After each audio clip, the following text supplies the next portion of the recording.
దేవుని నామమునకు మహిమ కలుగునుగాక.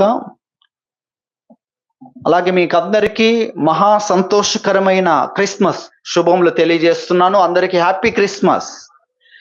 క్రిస్మస్ అంటేనే సంతోషం. ఒకసారి ప్రభుని స్తుతిద్దామా? హల్లెలూయా, హల్లెలూయా. క్రిస్మస్ గురించి మనం చూస్తాం. మహా సంతోషకరమైన సువర్తమానము అనేది దేవుని వాక్యంలో మనం చూస్తాం. మహా సంతోషకరమైన సువర్తమానము. క్రిస్మస్ అనగానే హ్యాపీ క్రిస్మస్ అనే మాట మనం చెప్తూ ఉంటాం. సంతోషముతో మిళితమైంది. అలాగే దేవుని వాక్యంలో మహా సంతోషకరమైంది అనేది చూస్తున్నాం. ప్రజలందరికీ, సమస్తమైన ప్రజలకు అన్న విషయాన్ని దేవుని వాక్యం మనకు తెలియజేస్తుంది. కాబట్టి దీని గురించి మనము ఎంతో లోతుగా తెలుసుకొని లోకానికి అందించవలసిన వారమై ఉంటున్నాం. అయితే ఈ సమయంలో ప్రభు మనకున్న కొద్ది సమయంలో ఒక ప్రత్యేకమైన విషయాన్ని గురించి ప్రభు తెలియచేయాలని మనకి సమయాన్ని అనుగ్రహించారు. క్రిస్మస్లో మనం తెలుసుకోవాల్సిన అనేకమైన విషయాలు ఉన్నాయి. మనము క్రిస్మస్ను గురించి పాత నిబంధనలో అనేకమైన ప్రవచనాలు చూస్తాం. వాటి నెరవేర్పులను క్రిస్మస్లో మనం చూస్తాం. అవన్నీ కూడా మనం ధ్యానించవచ్చు. అలాగే నలుగురు సువార్తికుల్లో ఆయన యొక్క జన్మను గురించి ఇద్దరు సువార్తికులు మత్తయి, లూకా వ్రాసినట్లుగా మనం చూస్తాం. మార్కు సువార్త, యోహాను సువార్త ప్రభు యొక్క జననమును గురించి కాకుండా పరిచర్యను గురించిన విషయాలు వారు తెలియచేశారు. అయినను ఆయన ఎందుకు వచ్చాడో వారు కూడా తెలియచేశారన్న విషయాన్ని కూడా మనం గుర్తించాలి. మత్తయి సువార్త, లూకా సువార్తలో ఆయన జననం గురించి మనం చూస్తాం. అయితే మార్కు సువార్తలో మనం చూసినట్లయితే మార్కు సువార్త 10వ అధ్యాయము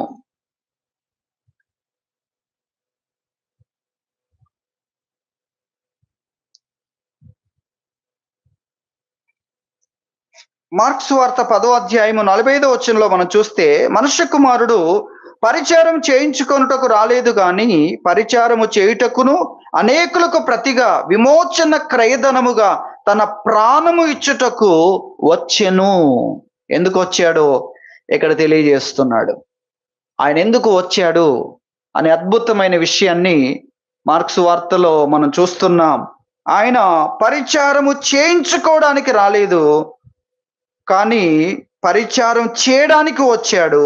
అలాగే అనేకులకు ప్రతిగా విమోచన క్రయధనముగా తన ప్రాణాన్ని ఇవ్వడానికి, తన ప్రాణాన్నిచ్చి విమోచించడానికి ఆయన వచ్చాడన్న విషయాన్ని దేవుని వాక్యంలో మనం చూస్తున్నాం. అలాగే యోహాను తన సువార్తలో తెలియజేస్తున్న విషయాలు మనం చూస్తే, యోహాను సువార్త 10వ అధ్యాయం 10వ వచనములో మనం చూస్తే ప్రభు ఎందుకు వచ్చాడు అనే విషయాన్ని చెప్పాడు. 10వ అధ్యాయం 10వ వచనం 2వ భాగంలో, గొర్రెలకు జీవము కలుగుటకును అది సమృద్ధిగా కలుగుటకును నేను వచ్చి తిని అనే విషయాన్ని చెప్పాడు. ప్రభువు తిన్నని మార్గంలో, స్ట్రైట్ మార్గంలో రాని వ్యక్తులను గూర్చి మాట్లాడుతాడు 10వ అధ్యాయం మొదటి నుండి కూడా. అలాంటి వారందరూ కూడా తిన్నని మార్గములో రాకుండా ఉన్న వారంతా దొంగలని తెలియజేస్తూ సాతాను గురించి తెలియజేస్తున్నాడు. 10వ వచనంలో, దొంగతనమును, హత్యను నాశనం చేయుటకు వచ్చును గాని మరి దేనికి నీ రాడు. అయితే నేను అని ప్రభు చెప్తూ, గొర్రెలకు జీవము కలుగుటకు వచ్చాను, అది సమృద్ధిగా కలుగుటకు నేను వచ్చి తిని. మన 10 వచనాల్లో ఇతరులైన వ్యక్తుల గురించి, మోసపూరితమైన వ్యక్తుల గురించి అనేకమైన మాటలు తెలియజేస్తూ 10వ వచనంలో సాతాను గురించి చెప్పాడు. అలాగే ప్రభువు ఆయనైతే ఎందుకు వచ్చాడు, ఆయనైతే గొర్రెలకు జీవము కలగడానికి, అది సమృద్ధిగా కలగడానికి, సమృద్ధి అయిన జీవాన్ని ఇవ్వడానికి నేను వచ్చాను అన్న విషయాన్ని ప్రభు తెలియజేశాడు. కాబట్టి ఆయన ఎందుకు వచ్చాడో మార్కు సువార్తలో, యోహాను సువార్తలో మనం చూస్తున్నాం. అలాగే 18వ అధ్యాయం యోహాను సువార్తలో 37, 38 వచనాల్లో కూడా మనం చూస్తే ప్రభు అక్కడ అనేకమైన విషయాలు తెలియజేస్తున్నాడు. ఆయన రాజు అనే విషయాన్ని చెప్తున్నాడు. అలాగే ఆయన రాజ్యాన్ని గూర్చి, నా రాజ్యం ఈ లోక సంబంధమైంది కాదు అనే విషయాలన్నీ పై వచనాల్లో 37కు ముందు వచనాల్లో ప్రభు చెప్పాడు. అయితే 37లో అందుకు పిలాతు, నీవు రాజువా అని ఆయన అడగగా, యేసు, నీవు అన్నట్టు నేను రాజునే, సత్యమును గూర్చి సాక్ష్యమిచ్చుటకు నేను పుట్టి తిని, ఇందు నిమిత్తమే ఈ లోకమునకు వచ్చి తిని, సత్య సంబంధి అయిన ప్రతివాడు నా మాట వినును అన్న విషయాన్ని ప్రభు అక్కడ తెలియజేస్తున్నాడు. కాబట్టి ప్రభు ఎందుకు వచ్చాడు ఈ లోకమునకు అనే గొప్ప విషయాలు మరి మార్కు, యోహాన్ రాశాడు అన్న ఆ సంగతిని ఇక్కడ మనం జ్ఞాపకం చేసుకుంటున్నాం. అయితే దేవుని వాక్యములో నుండి మనము ఒక ప్రత్యేకమైన విషయాన్ని వినబోతున్నాం.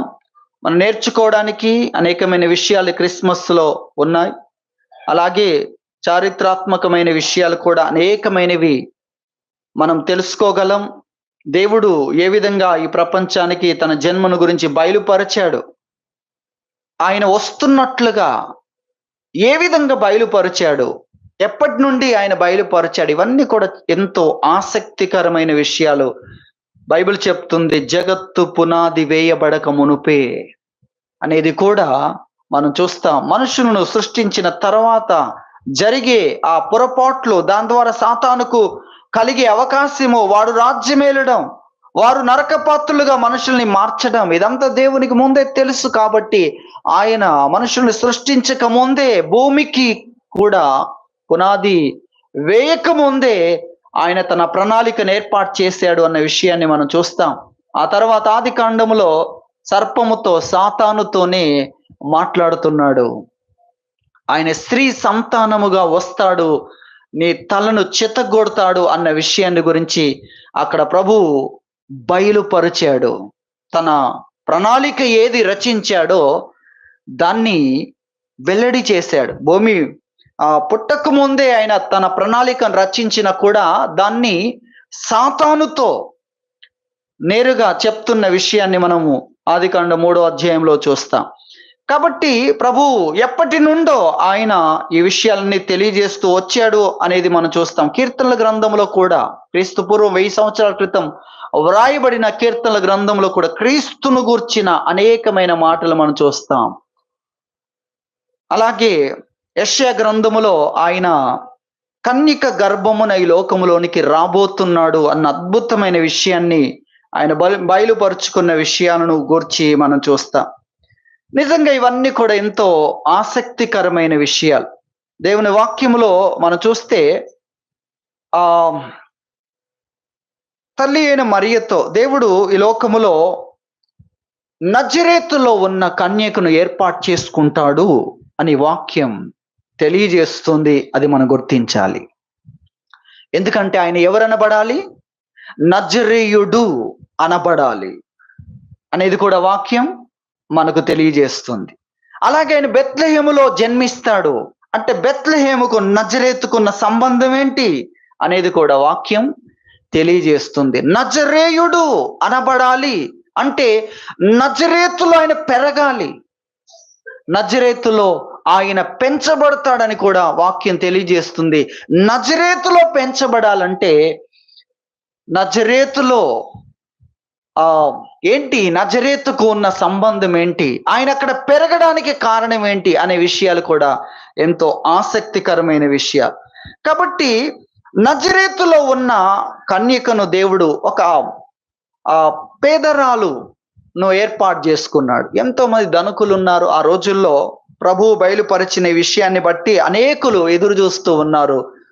చాలా మంది, మన చరిత్రను చూస్తే చాలా మంది కన్యకలు దేవుడు తమ గర్భాన్ని ఎంచుకోవాలని ఎదురు చూస్తున్న రోజులు మన చరిత్రను తీసుకున్నట్లయితే, సరే ప్రభువు ఆయన లోకంలోనికి రావడానికి నజరేతులో ఉన్న మరియ అనే కన్యకను దేవుడు ఎంచుకున్నాడు. కారణం, ఆమె పవిత్రాలు, ప్రార్థన పరురాలు, దీనురాలు, అనేకమైన విషయాలు మనం చూస్తాం. ఆ తర్వాత దేవదూత వచ్చి ఆ విషయాన్ని ప్రకటించాడు. నీవు దేవుని వలన కృప పొందితివి అన్న విషయాన్ని ఆమె విన్నది. తర్వాత ఆమెకు అర్థమైంది, దేవుడు నా గర్భాన్ని ఎంచుకున్నాడు, ఆయన ఈ భూమి మీదకి రావడానికి నా గర్భాన్ని ఎంచుకున్నాడు అన్న విషయం ఆమెకు అర్థమైంది. తర్వాత ఆ బంధువురాలైన ఎలిజబెత్ వృద్ధాప్యములో ఆ జకరియా ఎలిజబెత్ దంపతుల గురించి మనం చూస్తాం. వారు ఏ విధంగా ఉన్నారు అనే విషయం కూడా ఎంతో ఆశ్చర్యకరమైన విషయం. మనము లూకాసు వార్త 1వ అధ్యాయం 5 నుండి చూస్తే, యూదయ దేశపు రాజైన హేరోదు దినములలో అబియా తరగతిలోనున్న జకరియా అను ఒక యాజకుడు ఉండెను. అతని భార్య అహరోను కుమార్తెలలో ఒకతి, ఆమె పేరు ఎలిజబెత్. వీరిద్దరూ ప్రభు యొక్క సకలమైన ఆజ్ఞల చొప్పునను న్యాయ విధుల చొప్పునను నిరపరాధులుగా నడుచుకొనుచు దేవుని దృష్టికి నీతిమంతులై ఉండిరి. ఎలిజబెత్ గొడ్రాలైనందున వారికి పిల్లలు లేకపోయిరి, మరియు వారిద్దరు బహుకాలము గడిచిన వృద్ధులైరి అనే విషయాన్ని మనం చూస్తున్నాం. ఈ లూకాసు వార్త ఎంతో అద్భుతమైంది. పరిశోధించాలి అనుకున్న వారి కోసం ప్రత్యేకంగా రాశాడు. మన మత్తయి సువార్త, లూకాసు వార్త గురించిన ఆ స్టోరీ వింటేనే మనకు సమయం చాలా గడిచిపోతుంది. మత్తయి యూదులకు రాస్తే, లూకా అన్యజనులకు రాశాడు. అది మనం గుర్తించాలి. మనము మత్తయి యూదులు నమ్మాలి అంటే ప్రవక్తల వచనాలు కావాలి, ప్రవచనాలు కావాలి. ఆ విధంగా ఉంటేనే వారు నమ్ముతారు. కానీ లూకా అన్యుడు గనక ఒక సాటి అయిన మానవుడు నమ్మాలంటే ఎలా నమ్ముతాడో ఆ ఆధారాలతో కూడిన విషయాలను రాశాడు. ఎంత ఆశ్చర్యం! కాబట్టి లూకా వ్రాసిన ప్రతి సంగతి కూడా అది చారిత్రాత్మకమైనది. చరిత్రలో నుండి రాశాడనమాట. చరిత్రలో నుండి రాశాడు. అందుకే ఇక్కడ ఉన్న విషయాలు ఎంత జాగ్రత్తగా చదివితే అంతగా అధ్యయనం చేయడానికి మనకు వీలుంటుంది. 5వ వచనంలో అబియా తరగతిలో ఉన్న జకరియా అనే విషయం ఉంది. అబియా తరగతి అనేది కూడా ఒక అద్భుతమైన ఇన్ఫర్మేషన్ అన్నమాట. అబియా తరగతి ఏంటి? ఈ తరగతి చొప్పున ఈయన సేవ చేయడం ఏంటి? ఆ తరగతి ఎప్పుడు వస్తుంది? ఏ టైంలో వస్తుంది? ఇదంతా కూడా ఆ టైం ఫ్రేమును గురించి అద్భుతమైన విషయాలు వ్రాసాడు అనే సంగతిని మనం గుర్తించాలి. మనము చరిత్రలో కొంతమంది వ్యక్తుల గురించి చూస్తాం. అందులో ఒక వ్యక్తిని గురించిన విషయాన్ని నేను మీకు జ్ఞాపకం చేస్తాను. ఒక వ్యక్తి స్కాట్లాండ్ దేశానికి సంబంధించిన వ్యక్తి. ఆ వ్యక్తి చాలా డిగ్రీలు సంపాదించాడు, చాలా డాక్టరేట్లు పొందాడు, చాలా విషయాల్లో పిహెచ్డీలు చేసి 9 సార్లు డాక్టరేట్లు పొందాడు. 9 సార్లు. అతని జ్ఞానాన్ని చూసి అందరూ ఆశ్చర్యపోయారు. అలాగే మరొక ప్రత్యేకమైన విభాగం, కష్టతరమైన విభాగంలో 3 డాక్టరేట్లు పొందాడు. ఈ 9 ప్లస్ ఆ 3 కలిపి 12 డాక్టరేట్లు పొందాడు అనమాట. అతడు ఒక నాస్తికుడు. అతన్ని స్నేహితులు అతను అన్నారంట, నీలాంటి వాడు ఒక స్టేట్మెంట్ ఇస్తే ప్రపంచం నమ్ముతుంది, కాబట్టి ఎందుకు నీవు బైబిల్ మీద ఒక స్టేట్మెంట్ ఇవ్వకూడదు?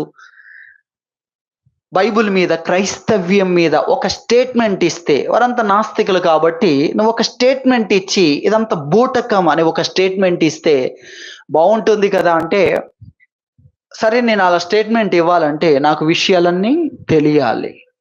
బైబిల్ గురించిన విషయాలు, యేసు ప్రభుని గురించిన విషయాలు ఏంటి, ఎక్కడ పుట్టాయి ఆ విషయాలు, దాని గురించి తెలియాలని ఆయన లూకాసు వార్త, అపోస్తుల కార్యాన్ని చదివాడు.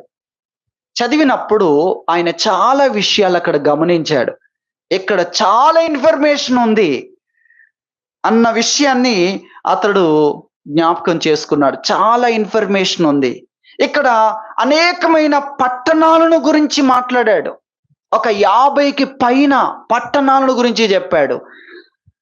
తర్వాత ఒక 95 వ్యక్తులను గురించిన విషయాలు మాట్లాడాడు. ఆయన ఆ విధంగా అతడు ప్రతి దాన్ని కూడా ఒక సాక్ష్యంగా తీసుకొని, అలాగే లొకేషన్స్ 9 దీవులను గురించి మాట్లాడాడు అని, ఆ దిశలను గురించి, దిక్కులను గురించి, ఆ వ్యక్తులు 95 వ్యక్తుల్ని తీసుకొచ్చాడు. ఆ వ్యక్తులు ఉన్నారా? అలాగే 50కి పైగా పట్టణాలను గురించి, ఆ పట్టణాలన్నీ జాగ్రత్తగా రాసుకున్నాడు. ఎక్కడ ఈ లొకేషన్ ఎక్కడుంది అని. అతడు వెళ్ళి ఇస్రాయెల్ దేశానికి వెళ్ళాడు, సిరియా దేశానికి వెళ్ళాడు, టర్కీ దేశానికి వెళ్ళాడు. వెళ్ళి ఆ ప్రాంతాలన్నిటినీ గమనించడం మొదలుపెట్టాడు. మొదలుపెట్టి అతనన్నాడు, ఎప్పుడో లూకా అనే వ్యక్తి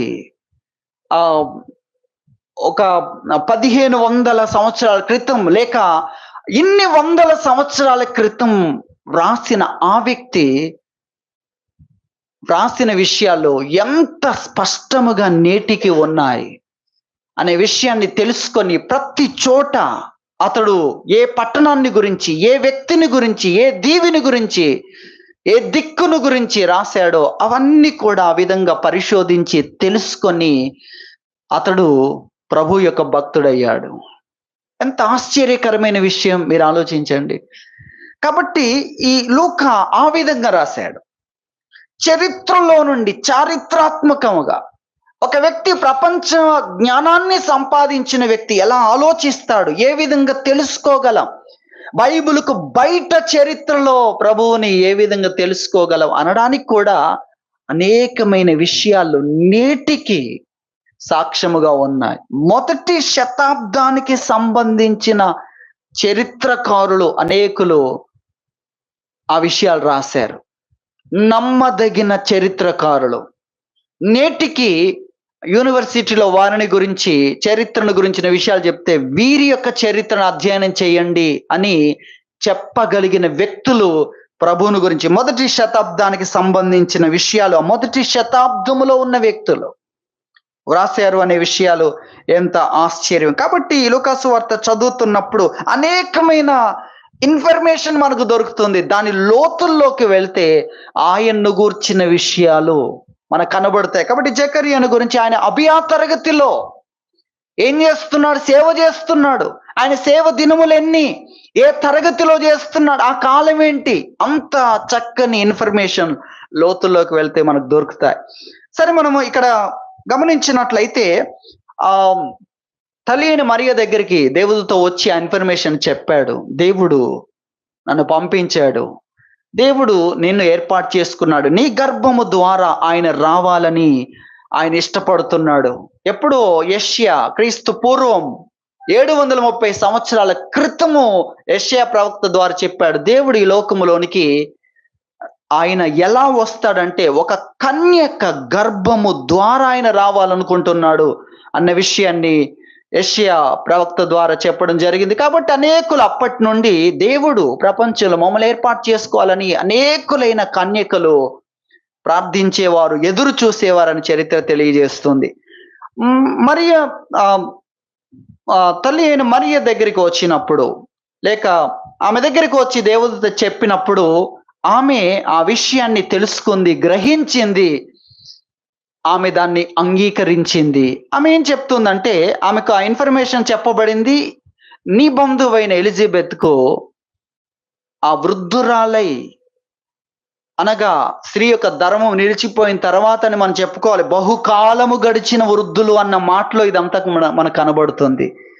అందుకే దేవుడు ఆమెను దర్శించి ఆ కుమారుణ్ణి ఇచ్చాడు. నిజానికి బహుకాలం గడిచిన వృద్ధులు అయిపోయారు కనుక వారు ఏం చేశారు, విరమించుకున్నారు. ఆ విషయాన్ని దేవుని దగ్గర అడగడం, ఎదురు చూడడం అంతా విరమించుకున్న సమయంలో దేవునికి కావాలి, ఒక కుమారుడు దేవునికి కావాలి, ప్రభు మార్గమును సిద్ధపరచడానికి ఒక వ్యక్తి దేవునికి కావాలి. అలాగే ఇంతగా ఎదురు చూసిన వ్యక్తులు మరలా ఎలాంటి వ్యక్తులు, వీని గురించి మనం చదువుకున్నాము కదా 6వ వచనములో, వీరిద్దరూ ప్రభువు యొక్క సకలమైన ఆజ్ఞల చొప్పునను న్యాయ విధుల చొప్పునను నిరపరాధులుగా నడుచుకొనుచు దేవుని దృష్టికి నీతిమంతులుగా ఉన్నారు. బహుకాలము గడిచిన వృద్ధులు, ఇలాంటి వృద్ధ దంపతులు, ఇలాంటి సాక్ష్యం పొందిన వారు ఉండరేమో.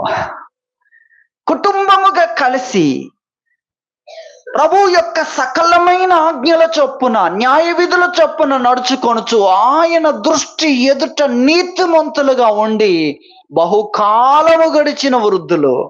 కాబట్టి వీరి కోసం ఒక కుమారుణ్ణి ఇవ్వాలి. అలాంటి కుమారుడు ఎవరికి లేనట్టి కుమారుణ్ణి ఇవ్వాలి అని దేవుడు ఇచ్చాడని మనం చెప్పుకోవచ్చు. అందుకే యోహాను గురించి దేవుడు చెప్పాడు. యోహాను అంటే ఎవరు అనుకుంటున్నారు? అరణ్యములో కేక వేయు ఒకని శబ్దం అని యెషయా గ్రంథంలో మనం చూస్తాం. ప్రభు మార్గాన్ని సిద్ధపరచడానికి, ప్రభువుని లోకానికి బయలుపరచడాని కోసం ఆ యోహాన్ అనే వ్యక్తిని దేవుడు ఎన్నుకున్నాడు. ఆ యోహాన్ అనే వ్యక్తి వస్తాడని యెషయా గ్రంథంలో క్రీస్తు పూర్వం 730 సంవత్సరాల క్రితం ఆ యోహాను గురించి కూడా వ్రాయబడింది. అరణ్యములో కేక వేయు ఒకని శబ్దం. అరణ్యంలో కేక వేసే వ్యక్తి దగ్గరికి ఎవరు వస్తారు? కానీ అందరూ కదిలించబడి ఆ విధంగా దేవుడు రప్పించాడన్న విషయాన్ని మనం చూస్తాం. అటువంటి వ్యక్తిని వీరికి ఆ దేవుడు అనుగ్రహించడానికి ఇష్టపడ్డాడు. అప్పటికి ఆమె గర్భవతిగా ఉంది 6 నెలలు. ఆ విషయాన్ని మరియతో దేవదూత చెప్తున్న బంధువైన ఎలిజబెత్ ఉంది కదా, ఆమె ఇప్పుడు 6వ మాసం ఏంటి వృద్ధురాలైపోయి శ్రీధర్మం నిలిచిపోయిన తర్వాత ఇప్పుడు దేవుడు దర్శించాడు 6వ మాసం అని చెప్పినప్పుడు ఆమె అక్కడికి వెళ్తుంది. ఆ కొండ సీమల్లో ఆ ప్రాంతములో ఉన్న ఆమె దగ్గరికి మరియ వెళ్తుంది. వెళ్ళినప్పటి సందర్భాన్ని ఒకసారి మనం జ్ఞాపకం చేసుకున్నట్లయితే లూకా సువార్త 2వ అధ్యాయము, లూకా సువార్త మొదటి అధ్యాయము, లూకా సువార్త మొదటి అధ్యాయంలో 43 నుండి మనం చూస్తే, నా ప్రభువు తల్లి నా యొద్దకు వచ్చుట నాకేలాగు ప్రాప్తించెను ఆ మాట్లాడుతుంది. ఆ ముందు ఈమె ఎంత అండి? చిన్న పిల్ల. ఆమె బహుకాలము గడిచిన వృద్ధురాలు, దేవుని సేవకురాలు, ప్రధాన యాజకుని భార్య. ఆమె దగ్గరికి ఒక 16 సంవత్సరాల వయసున్న ఈమె వచ్చినప్పుడు ఆమెకు తెలిసిపోతుంది. ఇంకా ఆ సమయానికి ఆమె గర్భములోనికి ప్రభు వచ్చాడా అంటే అప్పుడే దేవదూత చెప్పాడు కాబట్టి ఇంకా రాలేదని చెప్పవచ్చు ఒకవేళ. కానీ యోహానుకి అర్థమైపోయింది. చూడండి, ప్రభు ఏర్పాటు చేసుకున్న తల్లి ఈమె అన్న విషయము ఆ గర్భములో ఉన్న యోహానుకి అర్థమైపోయింది. ఎందుకంటే అతడు గర్భంలో నుండి బయటికి వచ్చిన తర్వాత, తెలివి వచ్చిన తర్వాత పరిశుద్ధాత్మను పొందినవాడు కాదు, గర్భములోనే పరిశుద్ధాత్మను పొందినవాడు అన్న విషయాన్ని మనం గుర్తించాలి. ఇవన్నీ కూడా ఎంత ఆశ్చర్యకరమైన విషయాలు. కాబట్టి లూకా సువార్త మొదటి అధ్యాయం 43 నుండి చూస్తే, నా ప్రభువు తల్లి నా యొద్దకు వచ్చుట నాకు ఎలాగు ప్రాప్తించెను, ఇదిగో నీ శుభవచనము నా చెవిన పడగానే నా గర్భములోని శిశువు ఆనందముతో గంతులు వేసెను. ప్రభువు ఆమెకు తెలియజేయించిన మాటలు సిద్ధించును, నెరవేరబోతున్నాయి గనుక నమ్మిన ఆమె ధన్యురాలు అని పరిశుద్ధాత్మతో నిండుకొని మాట్లాడుతుంది. ఈ విషయాన్ని అక్కడ మనం చూస్తాం. నా ప్రభువు తల్లి నా యొద్దకు రావడం, ఈ భాగ్యము నాకేలాగూ ప్రాప్తించెను. అలాగే నీ శుభవచన వినగానే, నా చెవిన పడగానే నా గర్భములోని శిశువు ఆనందముతో గంతులు వేస్తున్నాడు. ఆ విషయాన్ని మనం చూస్తున్నాం. తల్లి అయిన మరియ మాట్లాడిన ఒక అద్భుతమైన మాట కూడా ఇక్కడ మనం జ్ఞాపకం చేసుకోవాలి. మన వాక్యంలోనికి వెళ్ళబోతున్నాం. ముందుగా కొన్ని మాటలు. లూకా సువార్త మొదటి అధ్యాయం 49వ వచనం చూడండి. సర్వశక్తిమంతుడు నాకు గొప్ప కార్యములు చేసెను గనుక, ఈ గనుక కోసమే చూపిస్తున్నాను మీకు, గనుక ఇది మొదలుకొని అన్ని తరముల వారు నన్ను ధన్యురాలని అందురు. ఇది మనం గుర్తించాలి. ప్రతి చోట మనము గుర్తించాల్సిన విషయం ఏంటంటే, ఆమె ఎలా స్వీకరించింది. బోల్డ్ అంతమంది ప్రపంచంలో ఎదురు చూస్తున్నారు. గొప్ప గొప్ప రాజవంశానికి సంబంధించిన వారు ఎదురు చూస్తున్న రోజుల్లో ఒక బీద అయిన వ్యక్తిని దేవుడు ఏర్పాటు చేసుకున్నాడు ఆమె గర్భములో నుండి రావడానికి కొరకు. ఒక కన్యక గర్భములో వస్తాను నేను అన్నది మాత్రం దేవుడు 730 సంవత్సరాల క్రితము నుండి ఆయన బయలుపరుస్తున్న విషయం. అది మనం గుర్తించాలి. పెద్ద ప్రవక్త, గొప్ప ప్రవక్త ద్వారా ఆ విషయాన్ని దేవుడు బయలుపరిచాడు అన్న విషయాన్ని మనం చూస్తాం. కాబట్టి ఆమె ఏ విధంగా స్వీకరిస్తుంది? అది ఆమె ఎలా స్వీకరిస్తుంది? రేపు నిందించబడతానేమో, రేపు ఇలా అవుతుందేమో, రేపు మనుషులు ఇలా అనుకుంటారేమో, ఒకవేళ మనుషులు ఏమనుకుంటారు, అలా కాదు ఈమె తెలుసుకుంటుంది. ఎవరు నా గర్భమున వస్తుంది? దేవుడు. కాబట్టి ఇది మొదలుకొని ఇది మొదలుకొని అన్ని తరాల వాళ్ళు నన్నేమంటారు? ధన్యురాలు, దేవుణ్ణి మోసావు. అలా ప్రభువు మాట్లాడుతుండగా కేకలు వేసి చెప్పిన తల్లులు ఉన్నారు. నిన్ను కనిన గర్భం ఎంత ధన్యురాలు అని కేకలు వేసి చెప్పిన సందర్భాలు మన వాక్యంలో చూస్తాం. కాబట్టి ఇక్కడ ఈ విషయాన్ని మనం గుర్తించాలి. చాలా మంది ఈ విషయాన్ని అర్థం చేసుకోకుండా ఆమె స్వీకరించిన విషయం, ఆమె ఎందుకు స్వీకరించింది, ఎలా స్వీకరించింది, ఎలాంటి భావనతో ఉంది అన్న విషయం బయటికి చెప్పకుండా ఏమనుకుంటున్నారండి? ఇది ఎలాంటి విషయం, ఎప్పటి నుండి దేవుడు బయలుపరిచారు, ఎంతమంది కన్యలు వారు దేవుని సన్నిధిలో ప్రార్థన చేస్తున్నారు, దేవుడు ఏర్పాటు చేసుకున్నప్పుడు మేము ఉండాలి అని సమర్పించుకున్న వాళ్ళు ఉన్నారు. కానీ ప్రభు యొక్క ప్రణాళికలో ఆయన ప్రణాళిక ఎంత అద్భుతమైంది అన్న విషయాన్ని మనం చూస్తే అదంతా కూడా దేవుని వాక్యంలో మనం చూస్తాం. ఎంతో ఆశ్చర్యకరమైన విషయాలు ఈ 2వ అధ్యాయంలో మనకు కనబడతాయి. 2వ అధ్యాయంలో అనేకమైన ఇన్ఫర్మేషన్లు ఇక్కడ ఇస్తూ ఉంటాడు. ఎవరు రాజుగా ఉన్నారు, ఎవరు అధిపతిగా ఉన్నారు, ఆ విషయాలన్నీ కూడా ఇక్కడ తెలియజేస్తూ ఉంటాడు. చాలా అద్భుతమైన విషయాలు ఇక్కడ మనం కనుగొంటాం. కాబట్టి మనం గ్రహించాలి, తల్లి అయిన మరియా ఇది మొదలుకొని, అప్పుడే కదా ఆమె అక్కడికి వచ్చింది, ఇంకా ప్రభు ఆమె గర్భంలో రాబోతున్నాడు, రాకముందే ఆమె తెలుసుకుంది. ఇది మొదలుకొని అన్ని తరాలు నన్ను ఏమంటారు? ధన్యురాలు. దేవుడు ఈమె గర్భాన్ని ఎన్నుకున్నాడు అన్న విషయం ఎంత ఆశ్చర్యం, అది మనం గమనించాలి. మన దేశానికి సంబంధించిన గ్రంథాల్లో ఒక చోట ఉన్న ఒక మాట చాలా ప్రత్యేకమైన మాట. ఆ మాట ద్వారా ఆ గ్రంథాలు చదువుతున్న వ్యక్తి దేవుడు రావాలనుకుంటే ఎలా వస్తాడు అన్న ఒక ఆర్డర్ రాసుకున్నాడు. అధ్యయనం చేయడం మొదలుపెట్టి ఆ ఆర్డర్లో ఆయనకు అర్థమైంది ఏంటంటే, దేవుడు ఈ లోకములోనికి రావాలనుకుంటే ఖచ్చితంగా ఒక కన్యకను గర్భము ద్వారానే దేవుడు వస్తాడు అన్న మాటను అతడు చదివాడు. వారు ఎలా తెలుసుకున్నారనే విషయాన్ని మనం ప్రక్కన పెడదాం.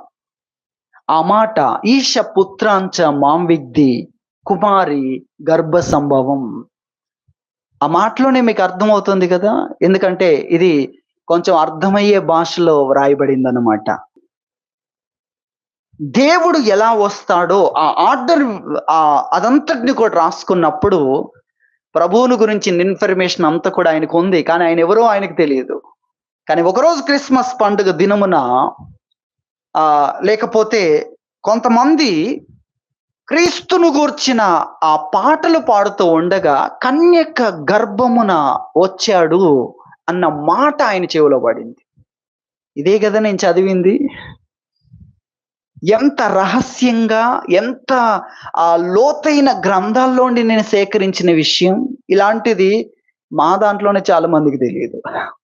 నాకు తెలిసిన అత్యంత రహస్యమైన విషయాన్ని వీరు పాట రూపంలో వాడుతున్నారేంటి అని దగ్గరికి వెళ్ళినప్పుడు వారు క్రైస్తవులు. ఆయన కొంత వరకు అతడు పెరిగిన వాతావరణాన్ని బట్టి వారిని అసహించుకునే విధానములో ఉండి ఆ దూరాన ఉన్నాడు. వీరు పాడుతున్నారేంటి, కానీ సమాచారం మాత్రం వీరి దగ్గరే ఉంది అని వారి దగ్గరికి వెళ్ళి, మీరు ఇంతకుముందు పాడారు కదా కన్యక గర్భం అని, ఆ ఇన్ఫర్మేషన్, ఆ అవతార పురుషుణ్ణి గురించి నాకు ఇన్ఫర్మేషన్ కావాలి, అలాంటిది ఏదన్నా మీ దగ్గర బుక్ ఉందా అని అడిగినప్పుడు వారు బైబిల్ ఇచ్చారు. కాబట్టి ఆ విధంగా అతడు ప్రభువుని గురించి తెలుసుకున్నాడు. ఎంత ఆశ్చర్యం! ఆ విషయాలన్నిటితో కూడిన ఒక పుస్తకాన్ని ఆయన రాశాడు. కాబట్టి మనం గ్రహించాలి, అందులో ఆ శ్లోకములో ఉన్న విషయాన్ని మనం చూస్తే, దేవుడు ఈ లోకములోనికి రావడానికి మాత్రమే ఒక కన్యక గర్భము ధరించడం సంభవం అవుతుంది, సాధ్యం అవుతుంది. అనగా దేవుడు రావడానికే అది జరుగుతుంది అన్న విషయం కూడా ఎంత ఆశ్చర్యం. వారు ఒకవేళ యూదుల ద్వారా తెలుసుకోవచ్చు. ఏ విధంగా తెలుసుకున్న ఆ మాట ఎంత అద్భుతమైనది అనేది మనం గమనించాలి. కాబట్టి ఇక్కడ తల్లి అయిన మరియను గురించి మనం చూస్తున్నాం. ఆమె నిజముగా ఆ ధన్యత ఎంత గొప్పదంటే అన్ని తరాల్లో పొగడ దగిన స్థానాన్ని దేవుడు ఆమెకి ఇచ్చాడు అన్న విషయాన్ని ఆమె తెలుసుకుంది. కాబట్టి నిజంగా ఎంత ఆశ్చర్యం, ఇది ఎంతో అద్భుతమైన సంగతి అని మనం గుర్తించాలి. లూకా సువార్త 1వ అధ్యాయం 35వ వచనం చూస్తే దూత చెప్తున్నాడు, పరిశుద్ధాత్మ నీ మీదికి వచ్చును, సర్వోన్నతుని శక్తి నిన్ను కమ్ముకొనును, గనుక పుట్టబోవు శిశువు పరిశుద్ధుడై దేవుని కుమారుడు అనబడును. పుట్టబోవు శిశువు పరిశుద్ధుడై దేవుని కుమారుడు అనబడును అన్న విషయాలు మనం చూస్తున్నాం. ఇక్కడ అనేకమైన విషయాలు మనం చెప్పుకోవడానికి వరకు ఉన్నాయి. నేను వాక్యంలోనికి ముందుకు వెళ్ళాలి, సమయం ఎంత అయిపోయింది. కాబట్టి ఇందులో మనం గమనించే విషయాలు ఈ 2వ అధ్యాయంలో కూడా ఒక మాటను నేను చదవడానికి ఇష్టపడుతున్నాను. ఇక్కడ మనం చూస్తే ఈ మొదటి ప్రజా సంఖ్య గురించిన విషయాలు మనం చూస్తాం. తర్వాత ఆ సంఖ్యలో వ్రాయబడడానికి అందరూ తమ తమ పట్టణాలకు వెళ్ళిరని చూస్తాం. 2వ అధ్యాయం 4వ వచనంలో చూస్తే, యోసేపు దావీదు వంశములోను గోత్రములోను పుట్టినవాడు గనుక తనకు భార్యగా ప్రదానము చేయబడి గర్భవతి అయ్యుండిన మరియతో కూడా ఆ సంఖ్యలో వ్రాయబోటకు గలిలయలోని నజరేతు నుండి యూదయలోని బెత్లెహేము అనబడిన దావీదు ఊరికి వెళ్ళెను. యోసేపు దావీదు వంశంలో గోత్రంలో పుట్టినవాడు గనుక తనకు భార్యగా ప్రదానం చేయబడింది, గర్భవతి అయి ఉంది. ఎంత అద్భుతమైన ఆశ్చర్యకరమైన విషయాలు. ప్రదానం చేయబడింది, కానీ వారు ఏకము కాక మునుపే ఆమె గర్భవతిగా ఉంది అన్న ఖచ్చితమైన ఇన్ఫర్మేషన్ ఇక్కడ మనకి ఇస్తున్నాడు. మనం గ్రహించాలి, యోసేపు ద్వారా కాదు, దేవుడు పురుషుని ప్రమేయముతో ఆయన ఈ లోకములోనికి వచ్చేవాడు కాదు. అలాగే ఇక్కడ ఒక విషయాన్ని మనం గమనించాలి, ప్రతి మానవుడు తల్లి గర్భములో ఇక్కడికి వచ్చినప్పుడు అతడు పాపానికి లోనవుతున్నాడు. అసలు ఎక్కడవుతుంది ఇదంతా కూడా అనే విషయాన్ని మనం చూస్తే ఆదాము నుండి జరుగుతుంది. కాబట్టి ఆ వరుస క్రమములో ఇప్పుడు యోసేపు మీద కూడా కోట్ల రూపాయల అప్పు ఉంది. ఎవడు ఎన్నటికి తీర్చలేని ఆ దాస్యము, పాప రుణము అక్కడి నుండి వస్తుంది. అది మనం గుర్తించాలి. ఇప్పుడు యోసేపు ద్వారా అవుతే యేసు ప్రభు కూడా ఏమవుతాడు? పాపి అవుతాడు. అది గుర్తించాలి. ఈ డీటెయిల్స్ లోకి వెళ్తే మనకు సమయం ఎక్కువైపోతుంది. కాబట్టి నేను వాక్యంలోనికి వెళ్ళడానికి ఇష్టపడుతున్నాను. అందుకే ప్రభువు కన్యక గర్భము ద్వారా రావడం అది మనం గుర్తించాలి. ఒక వ్యక్తి ఎక్కడ పాపానికి లోనై జన్మ పాపం అంటే అది జన్మలో ఎక్కడ జరుగుతుంది అనేది ఎవరికి తెలియదు. ఆదాము ద్వారా పాపం. ఆదాం పాపి అయ్యాడు గనుక ప్రతి వ్యక్తి దానికి వారసుడవుతున్నాడు. కాబట్టి ఇప్పుడు యేసుక్రీస్తు ప్రభు యోసేపు కుమారుడుగా వస్తే ప్రభు ఏమవుతాడు? పాపి కావలసిన పరిస్థితి ఏర్పడుతుంది. పుట్టబోవు శిశువు పరిశుద్ధుడై, ఆ రుణం ఆదాము నుండి ఏదైతే వస్తుందో పాపము, దానికి వారసుడు కాదు ప్రభువు. అది దేవుని ప్రణాళిక ఎంత గొప్పది అన్న విషయాన్ని మనం గుర్తించాలి. కాబట్టి ఆయన ఇంత ప్రత్యేకమైన విధానంలో పరిశుద్ధత కొరకు, ఇదంతా దేనికోసం? పరిశుద్ధత కొరకు. ఇది అర్థం కాని కొంతమంది అలాగే చెప్పడం చేత కాని మన వాళ్ళు కూడా. అందుకే ఈ విషయాన్ని చూపించాను. మరియా ఏ విధంగా దాన్ని అంగీకరించింది, ఇది మొదలుకొని ఈరోజు మొదలుకొని అన్ని తరాలు నన్ను ఏమంటారు? ధన్యురాలు. ఎందుకంటే దేవుడు ఈ లోకానికి రావడానికి ఒక స్త్రీ గర్భాన్ని లేక ఒక కన్యక గర్భాన్ని ఎన్నుకున్నప్పుడు, స్త్రీలలో కన్యకలు, ఆ కన్యకలందరిలో దేవుడు ఎన్నుకున్న వ్యక్తి ప్రపంచం అంతటిలో అన్ని తరాల్లో ఎంత గొప్ప వ్యక్తి, ఎంత పొగడదగిన వ్యక్తి, ఆ స్థానం ఆమె కలిగింది అన్న విషయాన్ని మనం గుర్తించాలి. కాబట్టి ప్రభు అందుకే ఈ ప్రత్యేకమైన విధానములో పరిశుద్ధుడై, ఇక్కడ మనం చూస్తున్నాం, సర్వోన్నతుని శక్తి నిన్ను కమ్ముకొనును గనుక పుట్టబోవు శిశువు పరిశుద్ధుడై దేవుని కుమారుడు అనబడును. అందుకే లూకా సువార్త 3:23లో కూడా మనం చూస్తాం, యేసు బోధింప మొదలుపెట్టినప్పుడు ఆయన దాదాపు 30 ఏండ్ల ఈడు గలవాడు, ఆయన యోసేపు కుమారుడని ఎంచబడెను అని రాస్తాడు. అది మనం గుర్తించాలి. కాబట్టి ప్రభువు పరిశుద్ధత కొరకు ఆయన ఈ విధంగా వచ్చాడు. ఆయన రావాలంటే ఆయన తల్లి ఆ యొక్క స్త్రీ గర్భమును, ఆ కన్యక గర్భమును ఎంచుకున్నాడు, కానీ ఆయన రావాలనుకుంటే ఎలాగైనా రాగలడు. ఆయన ఎలాగైనా రాగలడు, అది మనం గుర్తించాలి. దేవుడు మనిషిని చేయడానికి ఆయనకు ఒక స్త్రీ అక్కర్లేదు, అర్థమవుతుందా? ఆదాం చేయడానికి ఆయనకు ఒక స్త్రీ అక్కర్లేదు. అలాగే అవ్వను స్త్రీని చేయడానికి, మొట్టమొదటి స్త్రీని చేయడానికి ఏం చెప్పాలి? ఒక స్త్రీ అవసరం లేదు. ఒక స్త్రీ అయినా ఒక కన్యకైనా అవసరం లేదు. దేవుని శక్తిని గూర్చి తెలియని ప్రజలు ఆ విధంగా మాట్లాడుతూ ఉంటారు. దేవుడు ఏదైనా చేయడానికి అసలు ఆయన్ను గూర్చిన విషయాలు ఆశ్చర్యం. ఆయన ఎవరు, ఈ సృష్టిని గురించి తెలుసుకున్నప్పుడే దాన్ని ఆయన ఎలా చేశాడు, ఒక్క మాటతో చేశాడు అన్న విషయాన్ని మనం గుర్తించాలి. అలాగే అబ్రహాముకు దేవుడు కుమారుణ్ణి ఇచ్చిన సందర్భాన్ని కూడా బాప్తిసం ఇచ్చి యోహాను జ్ఞాపకం చేసుకొని, ఒక రాయి లాంటి వాడు, ఆయన గర్భం మృతమైపోయింది, లేక ఆయనలో పిల్లలు పుట్టగలిగిన ఆ యొక్క వ్యవస్థ మొత్తం క్షీణించిపోయింది. లేదు. కాబట్టి ఒక మృతతుల్యునిలో నుండి, మృతమైన దాంట్లో నుండి, మృతమైనది అనగానే మనకు మృతమైనవి, జీవము లేనివి గుర్తు వచ్చినప్పుడు రాయి గుర్తొస్తుంది. రాయి ఏంటి? జీవము లేనిది. అందుకే దేవుడు ఈ రాళ్లలో నుండి అబ్రహామునకు పిల్లలు పుట్టించగలడు, విశ్వాసులైన పిల్లల్ని కూడా పుట్టించగలడు. దేవుడు అంటే ఏంటి? ఆయన పుట్టించాలన్నా ఇక్కడ పుట్టించడం కాదు, ఆయన రావడం. చూడండి ఎంత ఆశ్చర్యకరమైన విషయాలు, అది మనం చూస్తున్నాం. కాబట్టి ఈ విధంగా దేవుడు ముందు నుండి, ఎప్పటి నుండో ఆ విషయాన్ని దేవుడు ప్రవక్తల ద్వారా బయలుపరుస్తూ ఆ విషయాన్ని నెరవేర్చాడు. ఎన్ని ప్రవచనాలు ముందుగా చెప్పబడ్డాయో వాటన్నిటి నెరవేర్చాడు. నిజముగా ఆ దినాల్లో జరిగిన విషయాలు చూస్తే ఎంత ఆశ్చర్యం. వాటన్నిటిని కూడా దేవుడు జరిగించాడు. ఆయన ఎందుకు వచ్చాడు, ఆ కార్యాన్ని దేవుడు జరిగించాడు. ఆయన పుట్టినప్పుడు అనేకమైన ఆశ్చర్యకరమైన కార్యాలన్నీ కూడా జరిగాయి. మనం తెలుసుకోగలిగిన అద్భుతమైన విషయాలన్నీ కూడా జరిగాయి.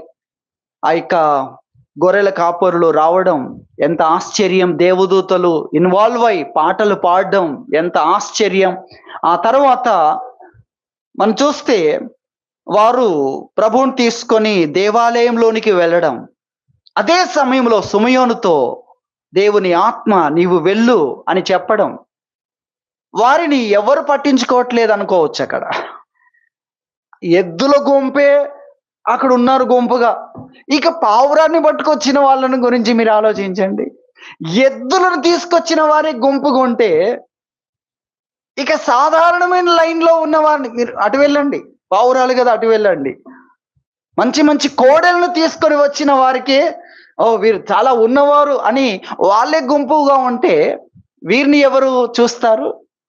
ఎవరు పట్టించుకొని పరిస్థితి. పాపం పేదవాళ్ళు ఏదో వాళ్ళకి బాబు పుట్టాడని ఒక పావురాన్ని తీసుకొచ్చారు అని అనుకునే పరిస్థితిలో అక్కడున్న ప్రధానమైన వ్యక్తి ఆయన రాడు. అసలే ఆ ప్లేస్లోనికి ఆయన రాడు, మిగతా వాళ్ళందరూ చూసుకుంటారు. కానీ అదే సమయంలో సుమయోనుతోని దేవుడి ఆత్మ చెప్తున్నాడు, నువ్వు అత్యవసరంగా అక్కడికి వెళ్ళాలి. ఆత్మ ద్వారా అక్కడికి వచ్చి ఆ బాబు కొరకు ఎవరు చేయడానికి, ఆ పేరు పెట్టడానికి కానీ, ఆ ప్రతిష్ఠించడానికి ఎంతమంది ఉన్నా నేను చేతుల్లోకి తీసుకుంటానని ముఖ్యమైన వ్యక్తి వచ్చి చేతుల్లోనికి తీసుకుని పలికిన మాటలు ఎంత ఆశ్చర్యం. అదే సమయంలో అక్కడున్న అన్న అనే ప్రవక్తిని ఆమె అక్కడికి వచ్చి దేవుని ఆత్మ ద్వారా అదే సమయంలో అక్కడికి వచ్చి ఆయన్ను గూర్చి అక్కడున్న వారితో మాట్లాడడం జరుగుతుంది అన్న విషయాన్ని వాక్యంలో చూస్తాం. ఆయన్ను గూర్చి మాట్లాడుతుంది అక్కడికి వచ్చి. కాబట్టి ఇవన్నీ కూడా ఎంత ఆశ్చర్యకరమైన విషయాలు. ఆ విధంగా దేవుడు ఎంతో అద్భుతమైన విషయాలన్నీ కూడా అక్కడ జరిగించాడు. అయితే ఆ తర్వాత పరిస్థితిని చూడండి. ఒక 2 సంవత్సరాల వరకు ఇదంతా కూడా అద్భుతంగా జరిగింది. ఆ తర్వాత జ్ఞానులు వచ్చారు గదా! 1.5 సంవత్సరానికి వచ్చుంటారు. 1.5 సంవత్సరానికి, అందుకే 2 సంవత్సరాల లోపు అన్నాడు గదా! కాబట్టి 1.5 సంవత్సరం సమయంలో లేక 2 లోపు 1:30 వరకు అనుకోండి మీరు. ఆ విధంగా వారు వచ్చారు. అది కూడా నిజంగా ఎంతో ఆశ్చర్యకరమైన విషయం. ఆ సందర్భాలు కూడా మనం ధ్యానించినప్పుడు ఎంతో ఆశ్చర్యం కలుగుతుంది. అది వారికెట్లా తెలుసు అనేది కూడా ఇంకా ఆశ్చర్యం. వారికెలా తెలుసు? ఎవరికి? ఆ తూర్పు దేశం. ఆ దేశము నుండి వచ్చిన వారికి, ఒకవేళ వారు పారసీకులు అని మనము వారి గ్రంథాల్లో వ్రాయబడిన విషయాన్ని బట్టి మనం చూస్తే, ఆ పారసీకులకి ఎలా తెలుసు అనేది చూస్తే మళ్ళీ అక్కడ కనిపించే వ్యక్తి దానియేలు. ఎంత ఆశ్చర్యం! ఇవన్నీ కూడా చాలా లోతైన విషయాలు అనేది మనకు కనబడుతుంది. ఈ మధ్యలో ఒక దైవజనుడు దాని గురించి మాట్లాడుతూ, ఆ పారసీక దేశంలో జ్ఞానులకు గారడి విద్య గల వారికి అందరికి లీడర్ ఎవరు? దానియేలు. వాళ్ళందరికీ ట్రైనింగ్ ఇచ్చే వ్యక్తి ఎవరు? దానియేలు.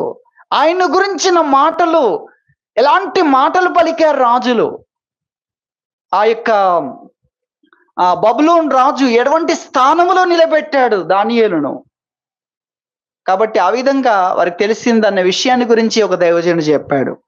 కాబట్టి మనం గుర్తించాలి, నిజంగా అవన్నీ కూడా ఎంతో ఆశ్చర్యకరమైనవి. తర్వాత 2 సంవత్సరాల తర్వాత విషయాన్ని మనం చూస్తే, ఇక అదంతా కూడా సైలెంట్ గా ఉన్న పరిస్థితి. మిగిలిన వారందరూ ప్రవచనాలను గురించి వారు తెలుసుకోలేదు. వారు ఆ విధంగా ప్రభువును కనుగొనడానికి ప్రయత్నం చేయలేదు. తర్వాత ప్రభు ఆ యొక్క నజరేతులో పెరిగి పెద్దవాడయ్యాడు. అక్కడి నుండి ఆ నజరేతు నుండి వచ్చి బాప్తీసం తీసుకున్నాడు 30 సంవత్సరాల వయసులో. ఆ విషయాన్ని మన వాక్యంలో చూస్తాం.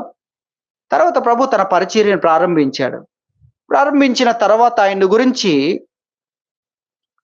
ఆయన గురించి తెలుసుకోవడానికి బదులుగా కొంతమంది గుంపులుగా మారారన్న విషయాన్ని మనం చూస్తాం. తెలుసుకున్న వారు ఆయన అనుసరించేవారయ్యారు. ఆయన యందు విశ్వాసం ఉంచేవారయ్యారు. అలాగే అనుసరించేవారయ్యారు. అలాగే తెలుసుకోకుండా ఉన్నవారు అపహాసకులయ్యారు, విరోధులయ్యారు. అదొక గుంపును గురించి మనం చూస్తాం. వీరి మధ్యలో మనకెందుకు, ఇలాంటి వాళ్ళే విరోధులై అపహాసకులై ఈ విధంగా మాట్లాడుతూ ఉన్నారని మరికొంతమంది తటస్థంగా ఉన్నారు, మనకెందుకులే అన్నట్లుగా. ఇలా కొన్ని గుంపులను గురించి మనం చూస్తాం. అటువంటి పరిస్థితిని గురించిన విషయాలు మనం గ్రహించాలి. అయితే ప్రభు తన కార్యాన్ని జరిగించాడు, రక్షణ కార్యాన్ని జరిగించాడు. ప్రపంచం అంతటి కూడా తన గురించిన విషయాలు తెలియజేశాడు. అయితే ఆ పరిస్థితిని, ప్రస్తుతం ఉన్న పరిస్థితికి మనం జోడించి వాక్యాన్ని తెలుసుకున్నట్లయితే, ఈ రోజున కూడా దేవుడు అనేకమైన విషయాలు మనకు బయలుపరుస్తున్నాడు. ఆ విషయాల గురించి మనం జ్ఞాపకం చేసుకోవాలి. అయితే బయలుపరిచిన విషయాలను తెలుసుకొని మనలో ఎట్టి గుంపులో మనం ఉండబోతున్నాం, ఇది మనం గుర్తించాలి. ఈ రోజున కూడా దేవుడు అనేకమైన విషయాలు తెలియజేస్తున్నాడు. ఈ రోజున కూడా దేవుడు తన ప్రణాళికను గురించి బయలుపరుస్తున్నాడు. ఈ బయలుపరచబడిన ప్రణాళికను గురించి తెలుసుకొని అందులో దేవుని కార్యాలు చేసే వారితో మనము పాలిభాగస్తులుగా వారితో కలిసి ఉండే గుంపులో ఉండబోతున్నామా, లేక వారిని వ్యతిరేకించి అపహాసకులుగా, విరోధులుగా ఉండే కొంతమందిని గురించి చూస్తున్నావు కదా. ఈ రోజున వారు దైవజనులు అనబడుతున్నారు, వారు అపహాసకులుగా ఉన్నారు. దేవుని మాటలు ప్రకటించే ప్రవక్తలను, ప్రవచనాలు చెప్పేవారిని, భాషలు మాట్లాడేవారిని అపహసించే ఎవరు? సంఘ కాపరులు. అపోస్తలుడైన పౌలు చెప్పాడు, మీ అందరికంటే ఎక్కువగా నేను భాషలతో మాట్లాడుతున్నాను అన్నాడు ఆయన.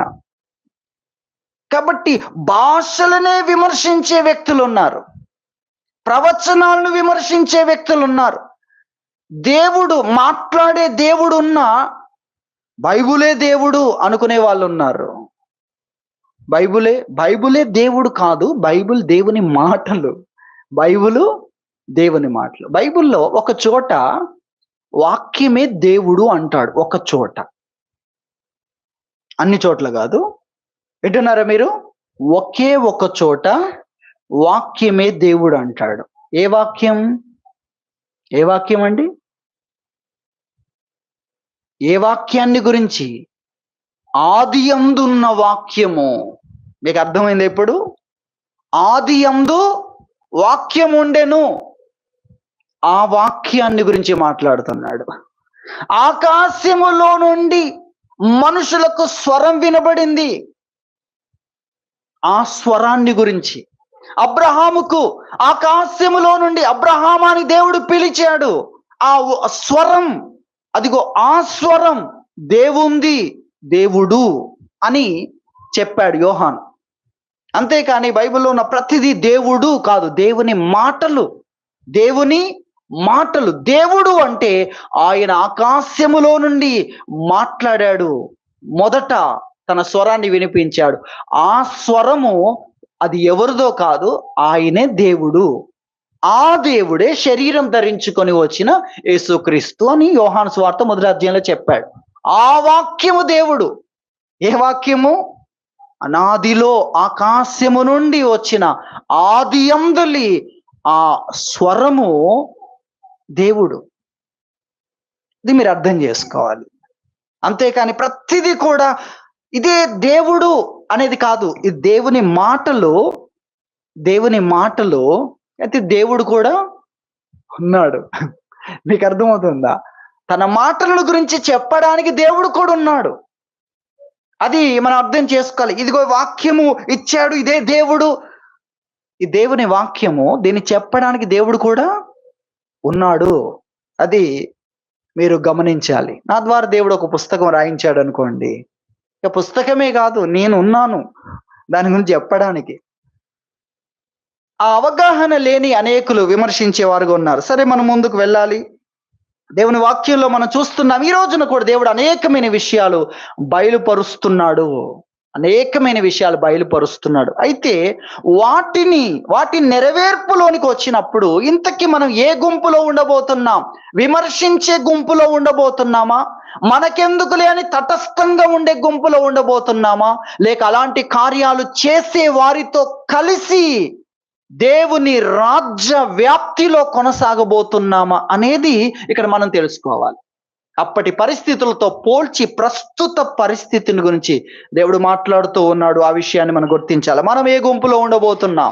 ఆ రోజున ఉన్న అనేక గుంపులను గురించి మనం జ్ఞాపకం చేసుకున్నాం. అపోస్తలుడైన పౌలు కూడా ప్రభువును గురించి తెలియపరిచిన తర్వాత, మృతుల పునరుత్థానమును గురించి తెలియపరిచిన తర్వాత ఆ పరిస్థితిని ఒకసారి మనం చూస్తే అపోస్తల కార్యం 17వ అధ్యాయం 32 నుండి చూస్తే, మృతుల పునరుత్థానమును గురించి వారు విన్నప్పుడు కొందరు అపహాస్యం చేసిరి, మరికొందరు దీన్ని గురించి నీవు చెప్పునది ఇంకొకసారి విందుమని చెప్పిరి, పోస్ట్ పోన్ చేశారు. అలాగుండగా పౌలు వారి మధ్య నుండి వెళ్ళిపోయారు. అయితే కొందరు మనుషులు అతన్ని హత్తుకొని విశ్వసించిరి. వారిలో అరోయోపగీతుడైన దియోనూసియు, దమరి అను ఒక స్త్రీయు, వీరితో కూడా మరికొందరు ఉండిరి. 3 గుంపులు చూస్తున్నాం. మొదటి గుంపు మృతుల పునరుత్థానమును గురించి విన్నప్పుడు అపహాస్యం చేశారు. మరికొందరు దీని గురించి నువ్వు చెప్పున్నది ఇంకోసారి వింటాం. మరి ఇప్పుడు ముఖ్యమేంటి? పోయి చావడమేనా? ఇప్పుడు ముఖ్యమేంటి? చావు తప్పదు, చావు కోసమే అనుకునే నీ జీవితంలో చావు కాదు దేవుడు నిన్ను చేసింది.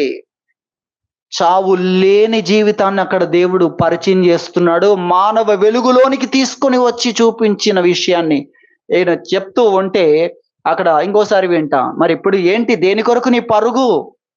3 గుంపుల్ని మనం చూస్తున్నాం. కానీ కొంతమంది అయితే విశ్వసించారు, అలాగే ఆయనతో కలిసి జీవించారు, ఆ బోధలో నిలిచారు అన్న విషయాన్ని గురించి మనం చూస్తున్నాం. ఈ రోజున దేవుడు అనేకమైన విషయాలు బయలుపరిచారు. వాటిని గురించి కొన్ని విషయాలు జ్ఞాపకం చేసుకుందాం. ముగింపు సమయం అయింది. కొన్ని విషయాలు త్వరగా మనం జ్ఞాపకం చేసుకుందాం. దేవుని వాక్యంలోని హగ్గై గ్రంథం త్వరగా తీయగలిగిన వారు తీయండి, లేకపోతే మీరు వినండి. హగ్గై గ్రంథం 2వ అధ్యాయం 9వ వచనం చూస్తే, ఈ కడవరి మందిరము యొక్క మహిమ మునుపటి మందిరము యొక్క మహిమను మించునని సైన్యములకు అధిపతియగు యెహోవా సెలవిచ్చుచున్నాడు. అద్భుతమైన విషయం. ఈ నేపథ్యంలోనికి వెళితే, ఈ సందర్భంలోనికి వెళ్తే అనేకమైన విషయాలు మనం నేర్చుకోవచ్చు. ఒక మందిరం అక్కడ నిర్మించబడింది. ఆ మందిరం పునాది వేసి 10 సంవత్సరాలకు పైన 13 సంవత్సరాలు నిర్లక్ష్యం చేశారు. వారి గృహాలైతే చక్కగా అలంకరించుకుంటున్నారు. దేవుని మందిరం పునాది వేసి ఎవరు పట్టించుకోవట్లేదు. ఎన్ని సంవత్సరాలు? 10 సంవత్సరాలకు పైన అంటే చూడండి, అదంతా కూడా అడవిలాగా ఉంది ఇప్పుడు. ఆ ముండ్ల తుప్పలు, ముండ్ల చెట్లన్నీ మొలిచి ఆ పరిస్థితి, ఆ పునాది కనిపించని పరిస్థితి. ప్రజలందరూ కూడా దేవుని మందిరాన్ని పట్టించుకోవట్లేదు. వారి గృహాలు చూసుకుంటున్నారు. కాబట్టి ఏం జరిగింది అనేది, ఆ రోజు నుండి ఏం జరిగింది? వారి కష్టం అంతా కూడా వ్యర్థమైపోయింది. వారి జీతం అంతా కూడా చిల్లు సంచిలో వేసినట్లు ఏమీ మిగల్లేదు. అలాగే వారి పొలము పంట కూడా అటువంటి పరిస్థితి. ధాన్యాన్ని పొలం తినేస్తుంది. అందులో నుండి ఆ పొలం పంట రావడం కాదు, 20 బస్తాల ధాన్యం వేస్తే వీళ్ళకి 20 బస్తాలు కూడా రావట్లేదు. 10 బస్తాలే వస్తుంది. ఎటువంటి పరిస్థితి చూడండి. అటువంటి భయంకరమైన పరిస్థితులు ఎందుకు కలిగాయో తెలుసుకుందామని కూడా దేవుని దగ్గరికి ఎవరు రాలేదు. అందరికీ బ్రతకడం బాగా తెలుసు. ఈ రోజున కూడా సమాజం ఎటు వెళ్తుంది మాకంతా తెలుసు. ఆ తెలుసు అన్నదాంతోనే జీవితం ఏమైపోతుంది? ముగిసిపోతుంది. ప్రార్థించడం, దేవుని దగ్గర తెలుసుకోవడం, అంత తెలుసు అని మాట్లాడడం ఒకటే ఈ రోజున ఉంది. కాబట్టి ఆ రోజున కూడా అటువంటి పరిస్థితుల్లో వారు ఉన్నారు. అటువంటి పరిస్థితుల్లో దేవుడు వారితో మాట్లాడు, ప్రవక్తలను పంపించాడు, ప్రవక్త ద్వారా తెలియచేసి అలాంటి సమయంలో వారికి అర్థమైంది, ఇక మన మందిరములోనికి మన యొక్క విషయాలు మందిరంలోనికి వెళ్తేనే దీవెన వస్తుంది. మన పొలం పంట మందిరంలోనికి వెళ్తేనే పొలం మీదకి దీవెన వస్తుంది. అలా దీవెన రావాలి అంటే మందిరం ఉండాలి కదా. మందిరములో నుండి కదా దేవుడు దీవించేది. కాబట్టి ఎక్కడికి వెళ్ళినా దీవెన లేదు. ఇంట్లో దీవెన లేదు, ధనం విషయంలో దీవెన లేదు, అలాగే ధాన్యం విషయంలో దీవెన లేదు.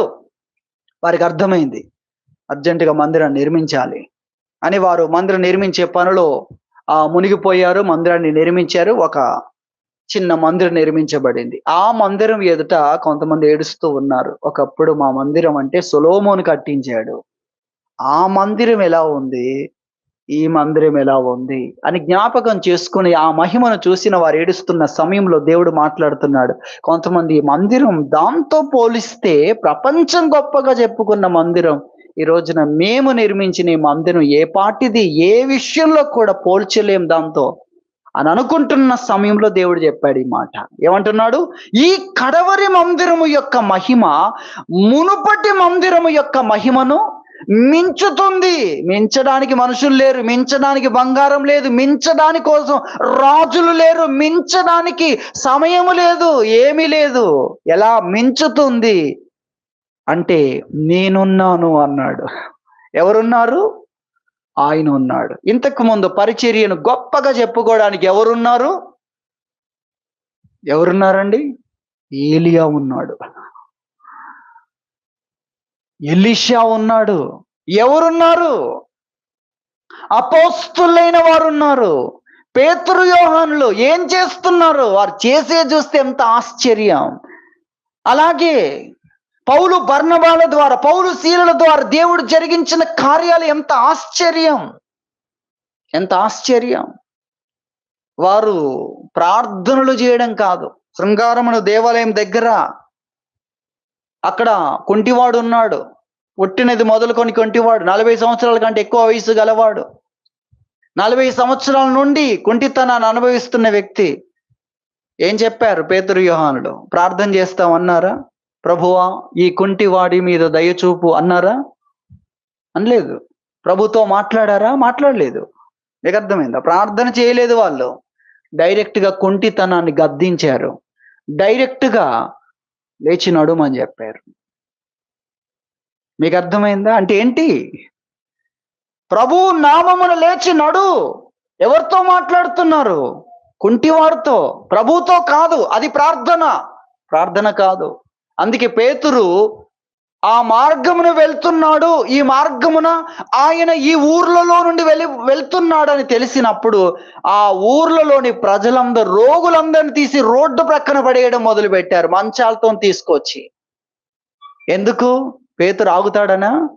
ఒక్కొక్కరి దగ్గరకు వచ్చి ఆజ్ఞాపిస్తాడని కాదు. ఆయన వెళ్తూ ఉండగా నీడ పడితే చాలు. నువ్వెవరి దగ్గర ఆగి సమయాన్ని తీసుకొని నువ్వు అలా వెళ్తూ ఉండు, ఆ నీడ పడుతుంది, మాకు చాలు. ఏంటది? ఎంత ఆశ్చర్యం! కాబట్టి అలాంటి వ్యక్తుల గురించి చూస్తున్నాం. అయితే అలాంటి వ్యక్తులు ఈ రోజున లేరు. కానీ ఎవరున్నారు? నేనున్నాను అని చెప్పగలిగిన వాడు ఉన్నాడు. అది మనం గుర్తించాలి. వారిని అలా చేసిన వాడు ఉన్నాడు. మరి ఆయన ఉండగా మన ఎక్స్పెక్టేషన్స్ అంది ఎందుకు ఆగిపోతున్నాయి? అయ్యో, ఏలియా లేడే ఈ రోజున. 2 తలంపుల మధ్యలో ఉంటే ఎందుకు ఉండాలి 2 తలంపులు? ఒక్క తలంపులోనికి ఎందుకు రాకూడదు? దాని కొరకు భూమి ఆకాశాలను ఏకం చేస్తా అనే ఆసక్తి ఉన్నవాడు, మంట ఉన్నవాడు. ఈ రోజున మనము 2 తలంపులు ఉన్నాయా ఈ దేశంలో? ఎన్ని తలంపులండి? ఎన్ని తలంపులు? దేవుడు 2 అనుకుంటున్నారా? అన్ని తలంపులు ఉన్నాయి. మనకు పెరుగుతాయి, ఇంకేముంది, అజ్ఞానము పెరుగుతాయి, ఇంకా తలంపులు పెరుగుతాయి అనే పరిస్థితిలో ఉన్నాము. కానీ ఎందుకు ఉండాలి ఆ అబద్ధపు తలంపు? ఎందుకు ఉండాలి? ఉన్నామా ఆ విధంగా? ఉండడానికి వీల్లేదు. ఏ అబద్ధపు మోసపూరితమైన తలంపులోనికి వెళ్తున్నారో నేనక్కడ నిలబడతాను అన్నట్లుగా ఉన్నామా దేవుని దగ్గర? కనీసం దేవుని దగ్గర, మనుషుల దగ్గరగా, దేవా నేను ఎందుకు ఉండకూడదు? చేయగలిగిన నువ్వు ఉండగా. ఇప్పుడు కావలసింది ఆసక్తి గలవారే. ఏలియా మన వంటి వాడే. కానీ మన వంటి వాడంటే నీకున్నవన్నీ నువ్వు చెప్పొచ్చు. నీలాగా బలహీనుడే, నీలాంటి వాడే. కానీ ఆయనలో ఆసక్తి ఉంది. ఒకటి మాత్రం ప్రత్యేకంగా ఉంది. ఏంటది? ఆసక్తి ఉంది. ఆ ఆసక్తిని బట్టి దేవుడు అతన్ని గొప్ప స్థితిలో నిలబెట్టాడు. కాబట్టి మనం గుర్తించాలి, ఈరోజు ఏలియా లేడు, ఎలీషా లేడు, అలాగే పేతురు, యోహాన్ లేరు, అపోస్తలుడైన పౌలు లేడు. అపోస్తలుడైన పౌలుది కూడా చాలా ప్రత్యేకమైనది. ఆయన ఎక్కడికి వెళ్ళినా సంఘం నిర్మించబడాల్సిందే. ఆ యొక్క గ్రామం అంతా పరిగెత్తుకొని రావాలి. అలాంటి వ్యక్తి. ఆయనది మాటలతో కాదు, శక్తితో. మనలో ఒక మాట చెప్తాడు, దేవుడు నా ద్వారా చేయించింది తప్ప ఇంకొకటి మాట్లాడను. ఎలాంటి వాడు చూడండి, ఎలాంటి వాడు? దేవుడు తన శక్తిని నా ద్వారా కనపరిచిన దాని గురించే మాట్లాడతాను నేను. అలాంటి రోషము కలిగిన వాడు. కాబట్టి ఆయన ద్వారా దేవుడు ఏం చేశాడంటే అసలు మనలో చాలా మందికి తెలియదేమో అన్నట్లు ఉంటుంది. ఈరోజు ప్రార్థన కొరకు నూనెకు ప్రార్థన చేస్తే కొంతమంది విమర్శించేవారు ఉన్నారు. ఎందుకంటే వారు విమర్శించడానికి ప్రార్థన డైరెక్ట్ చేస్తే అయిపోద్ది అని. నిజమే, అది కూడా నిజమే. కానీ అలా ప్రార్థించలేని పరిస్థితి వస్తే నూనెకు ప్రార్థన చేయొచ్చు అని కూడా చెప్పవచ్చు. సరే, ఆ విషయాన్ని ప్రక్కన పెడితే ఆ రోజుల్లో ఏం జరిగిందో తెలుసా? ఆయన వాడిన చేతి రుమాల్లో, ఆయన ఉపయోగించిన చేతి రుమాల్లో తీసుకొని వెళ్ళి రోగుల మీద పడవేస్తే వాళ్ళు స్వస్థత పొందారు. పక్షవాత రోగులు వారు పరుపెత్తుకుని నడిచారు. ఏం పంపించాడండి ఆయన? ఆయన ఉపయోగించినవి చేతి రుమాళ్ళు, నడికట్లు, బెల్ట్గా నడికట్లు అనేవి, వాటిని తీసుకొని వెళ్తున్నారు, రోగుల మీద వేస్తున్నారు, వారు బాగుపడుతున్నారు. మరలా వెళ్ళి రోగుల మీద వేస్తున్నారు, ఆయన వెళ్ళట్లేదు. అసలు ఇది తెలుసా మీకు? మరి వాటినే ఆ విధంగా ఆయన వాడిన వాటినే పంపిస్తున్నప్పుడు ఇంకా ఇది మీరు ఆలోచించండి. నూనె రాసి ప్రార్థన చేయమన్న ఆ నూనె కొరకు ప్రార్థన చేసి పంపిస్తే, నూనె కాదు, చేతి రుమాళ్ళు, నడికట్ల ద్వారానే దేవుడు కార్యాలు చేశాడు అక్కడ. ఎంత అద్భుతంగా వాడుకున్నాడు చూడండి. ఇంకా ఈరోజు లేటెస్ట్ అనేది, ఇంకా దీన్ని ఏం చెప్పాలి, అధునాతనమైన ప్రపంచం. దేవుడు ముగింపులోనికి తీసుకురావాలనుకున్నప్పుడు ఇదివరకు ఎన్నడూ లేని విధానంలో తన మహిమను చూపించాలి అనేది ఆయనకు ఉంది. కానీ అలాంటి వ్యక్తి ఆయనకు లేడు. ఆయనకు ఉంది. మనం ఏమనుకుంటున్నాం? గొప్ప గొప్ప బిల్డింగ్లు, అప్పట్లో కట్టబడింది అలాంటిది. అప్పట్లో కట్టబడింది. అలా కట్టేవాడు ఉన్నాడు. అలా కట్టగలిగిన వాడు ఉన్నాడు. దానికంటే నైపుణ్యంగా నీకు తెలియనిది కూడా, లేటెస్ట్ వాటిని జోడించి కూడా. మీకు అర్థమవుతుందా? అప్పట్లో ప్రపంచమంతటితో ఒకేసారి మాట్లాడిన వీలయ్యేదా? వీలు కాదు. కానీ ఇప్పుడు వీలవుతుంది. అప్పుడు ఒకే కార్యాన్ని ప్రపంచమంతా చూడడం వీలవుతుందా? వీలు కాదు. ఇప్పుడు వీలవుతుంది. అది మనం గుర్తించాలి. ఇంకా అప్పటికంటే ఇప్పటి పరిస్థితి చూస్తే, అప్పటి పరిస్థితి చూస్తే మనుషులకు ఈ అనుమానాలు ఎక్కువ లేవు. ఇప్పటి పరిస్థితి ఏంటో తెలుసా? టెక్నాలజీ బాగా పెరిగింది గనక తోమాలాగా మాట్లాడాలి. యేసుప్రభు ఎదురు కనబడ్డా కూడా మళ్ళీ గాయాలు చూడాలి నేను.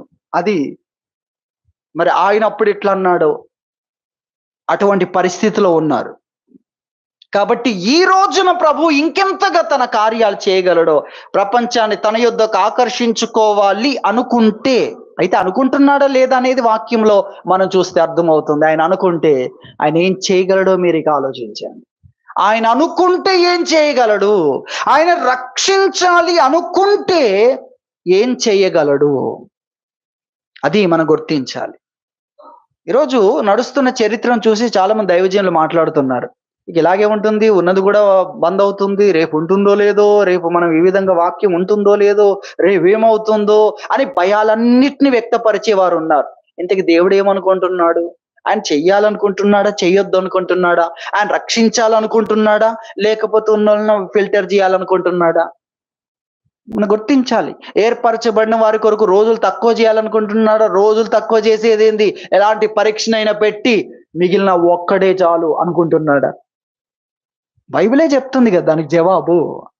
మనం గుర్తించాలి. సరే, మనం జ్ఞాపకం చేసుకుందాం. అక్కడ ప్రభు చెప్తున్నాడు. ఏమని చెప్తున్నాడు? కడవరి మందిరము యొక్క మహిమ మునుపటి మందిరము యొక్క మహిమను మించుతుంది. సొలొమోను కట్టిన దాంతో ఇది ఏ విషయంలో పోల్చదగింది కాదంటున్నావు కదా, దాన్ని మించాలి. ఎందుకంటే ఇది కడవరిది, దాన్ని మించాలి. కాబట్టి దేవుడు ఏ విధంగా చెయ్యాలని ఆశిస్తున్నాడు. అలాంటి వ్యక్తులు కనిపించడం లేదు. ఏలియా మన వంటి వాడే. అంటే మనకున్నవన్నీ పెట్టి ఇతను అని మన పేరు కాదు, ఏలియా పేరు రాయొచ్చు. మీకు అర్థమవుతుందా? మనకున్న బలహీనతలన్నీ పెట్టి ఇతను అని మన పేరు రాయడం కాదు, ఏలియా పేరే రాయొచ్చు. కానీ ఆయనలో ఒకటి ఉంది, ఆసక్తి. అనగా దేవుని మీద ఆధారపడగలిగిన స్థితి, దేవుని కొరకు ఒక సాధనముగా మారగలిగిన స్థితి ఆయనకు ఉంది. ఒక భక్తుడు ఒక గొప్ప మాట అన్నాడు. బహుశా డిఎల్ మోడీ గారు కావచ్చు. దేవుడు ఒక వ్యక్తి తనకు సంపూర్ణముగా లోబడితే ఎలా వాడుకుంటాడో ఈ ప్రపంచం ఇంకా చూడలేదు అన్నాడు. నీకు అర్థమైందా? ఏమన్నాడు? ఒక వ్యక్తి దేవునికి సంపూర్ణ విధేయుడిగా ఉంటే అతన్ని ప్రపంచం ఎదుట ఎలా నిలబెడతాడో ఆయన పేతురును చూశాడు, పేతురు గురించి విన్నాడు. కానీ ఆయన ఈ మాట పలికాడు. అంటే అలాంటి ఒక కడవరి మందిరము యొక్క మహిమను గూర్చిన అద్భుతమైన మాటను ఆయన వెల్లడి చేశాడు. కాబట్టి మనం గుర్తించాలి, ప్రభువు యొక్క ఆశను గురించి ఇక్కడ మనం చూస్తున్నాం. అందుకొరకు ఇక్కడ వనరులు లేరు, రాజులు లేరు. వీళ్ళే 13 సంవత్సరాలు పట్టించుకోలేదు. వారి గృహాలను శృంగారించడం మీద పడ్డారు, దేవుని మందిరాన్ని పట్టించుకోలేదు. అయినా దేవునికి ఉంది, ప్రభువుకు ఉంది ఆశ. కాబట్టి ఆయన ఏం చేస్తాడు? మీరు భయపడకండి. ఎందుకు? నా ఆత్మ మీ మధ్య ఉంది గనక మీరు భయపడకండి. ఎవరున్నారు? పరిశుద్ధాత్ముడు ఉన్నాడు. ఎందుకు భయపడకూడదు? దేవుని ఆ ఉన్నత తలంపులు నెరవేరడానికి కోసం ఎవరున్నారు? పరిశుద్ధాత్ముడు. ఆయన చేయగలడు. ఆయన ఎవరు ఆపుతారండి? ఆయన ఎవరు అడ్డగించగలరు? కాబట్టి ఆయన చేసే కార్యాలు ఎటువంటివి? పాపముల గురించి, నీతిని గురించి, తీర్పును గురించి ఒప్పింప చేసేవాడు ఆయన. ఒప్పిస్తాడు. ఆయన లేకపోతే మన సత్యాన్ని వింటాం, తర్వాత చూద్దాం అంటాం. ఏం చేస్తాం?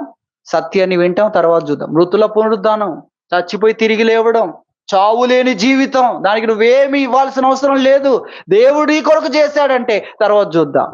సత్యాన్ని వింటున్నాడు, చిల్లర కొరకు పరిగెడుతున్నాడు.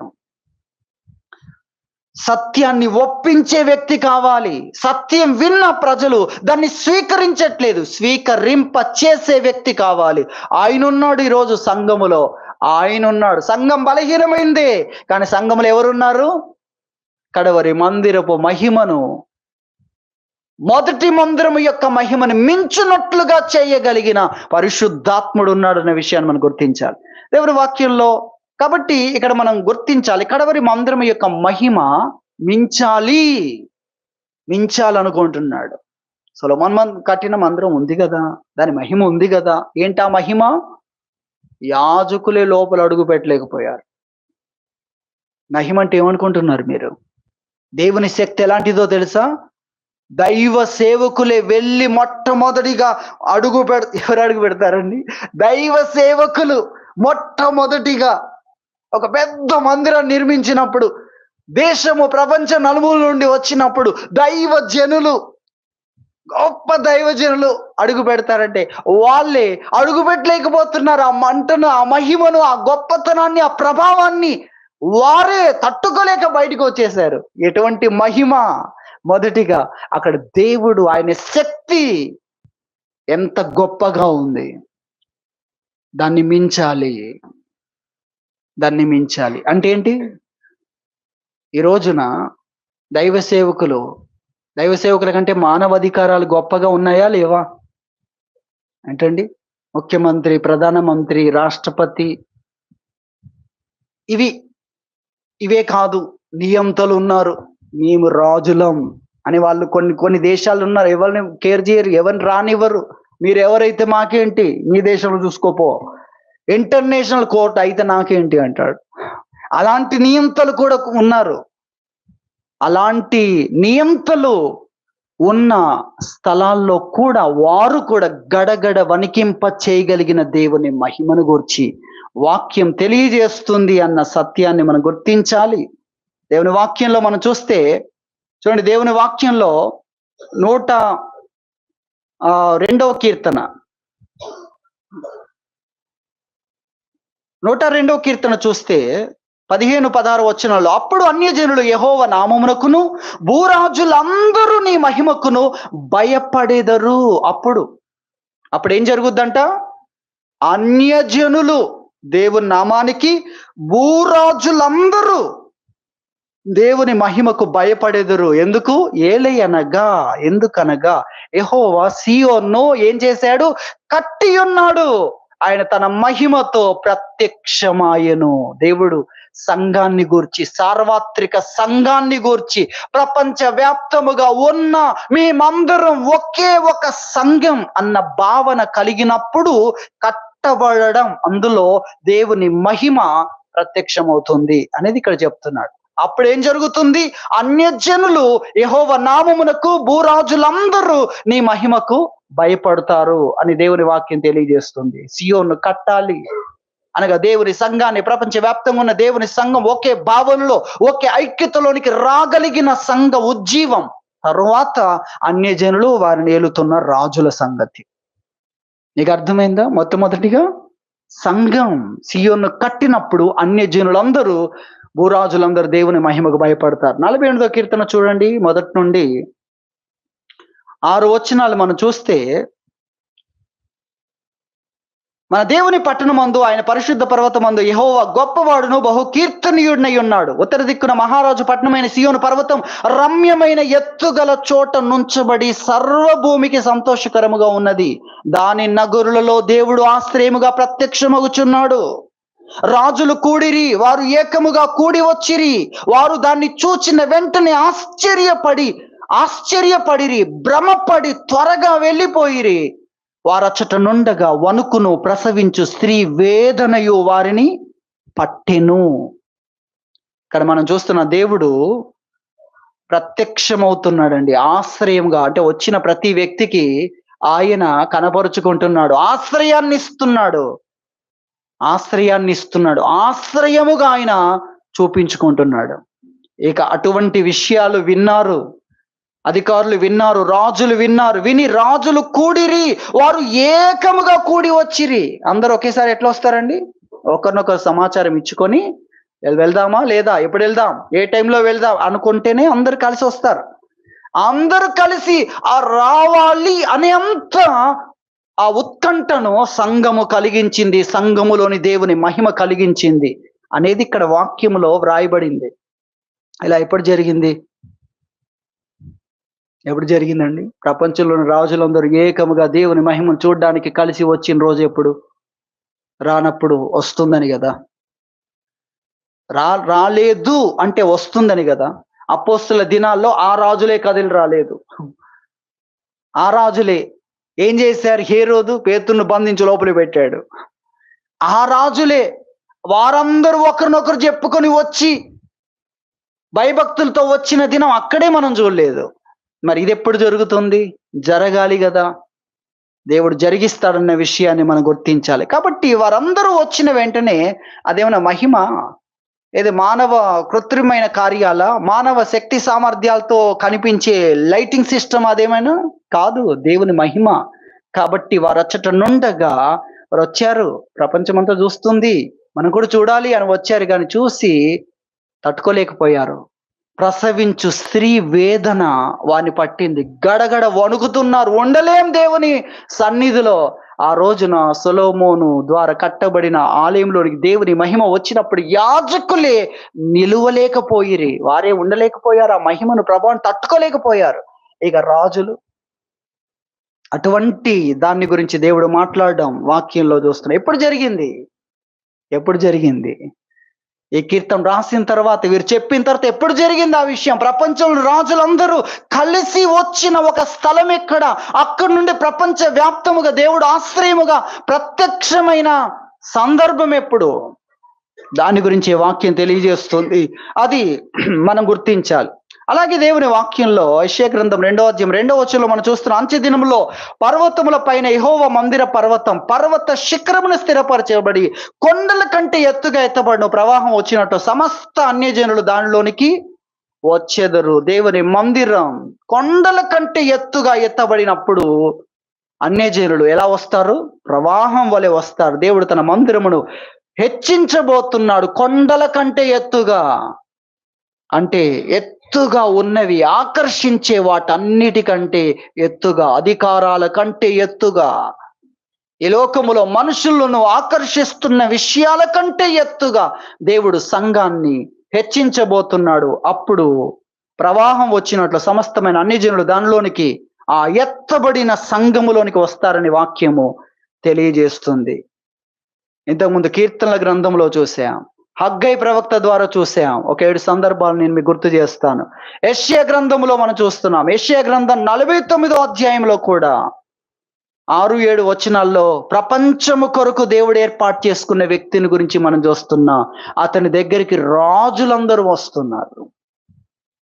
రాజులందరూ ఎలా వస్తున్నారు? గడగడ వణుకుతూ, అతిథుల్లా కాదు.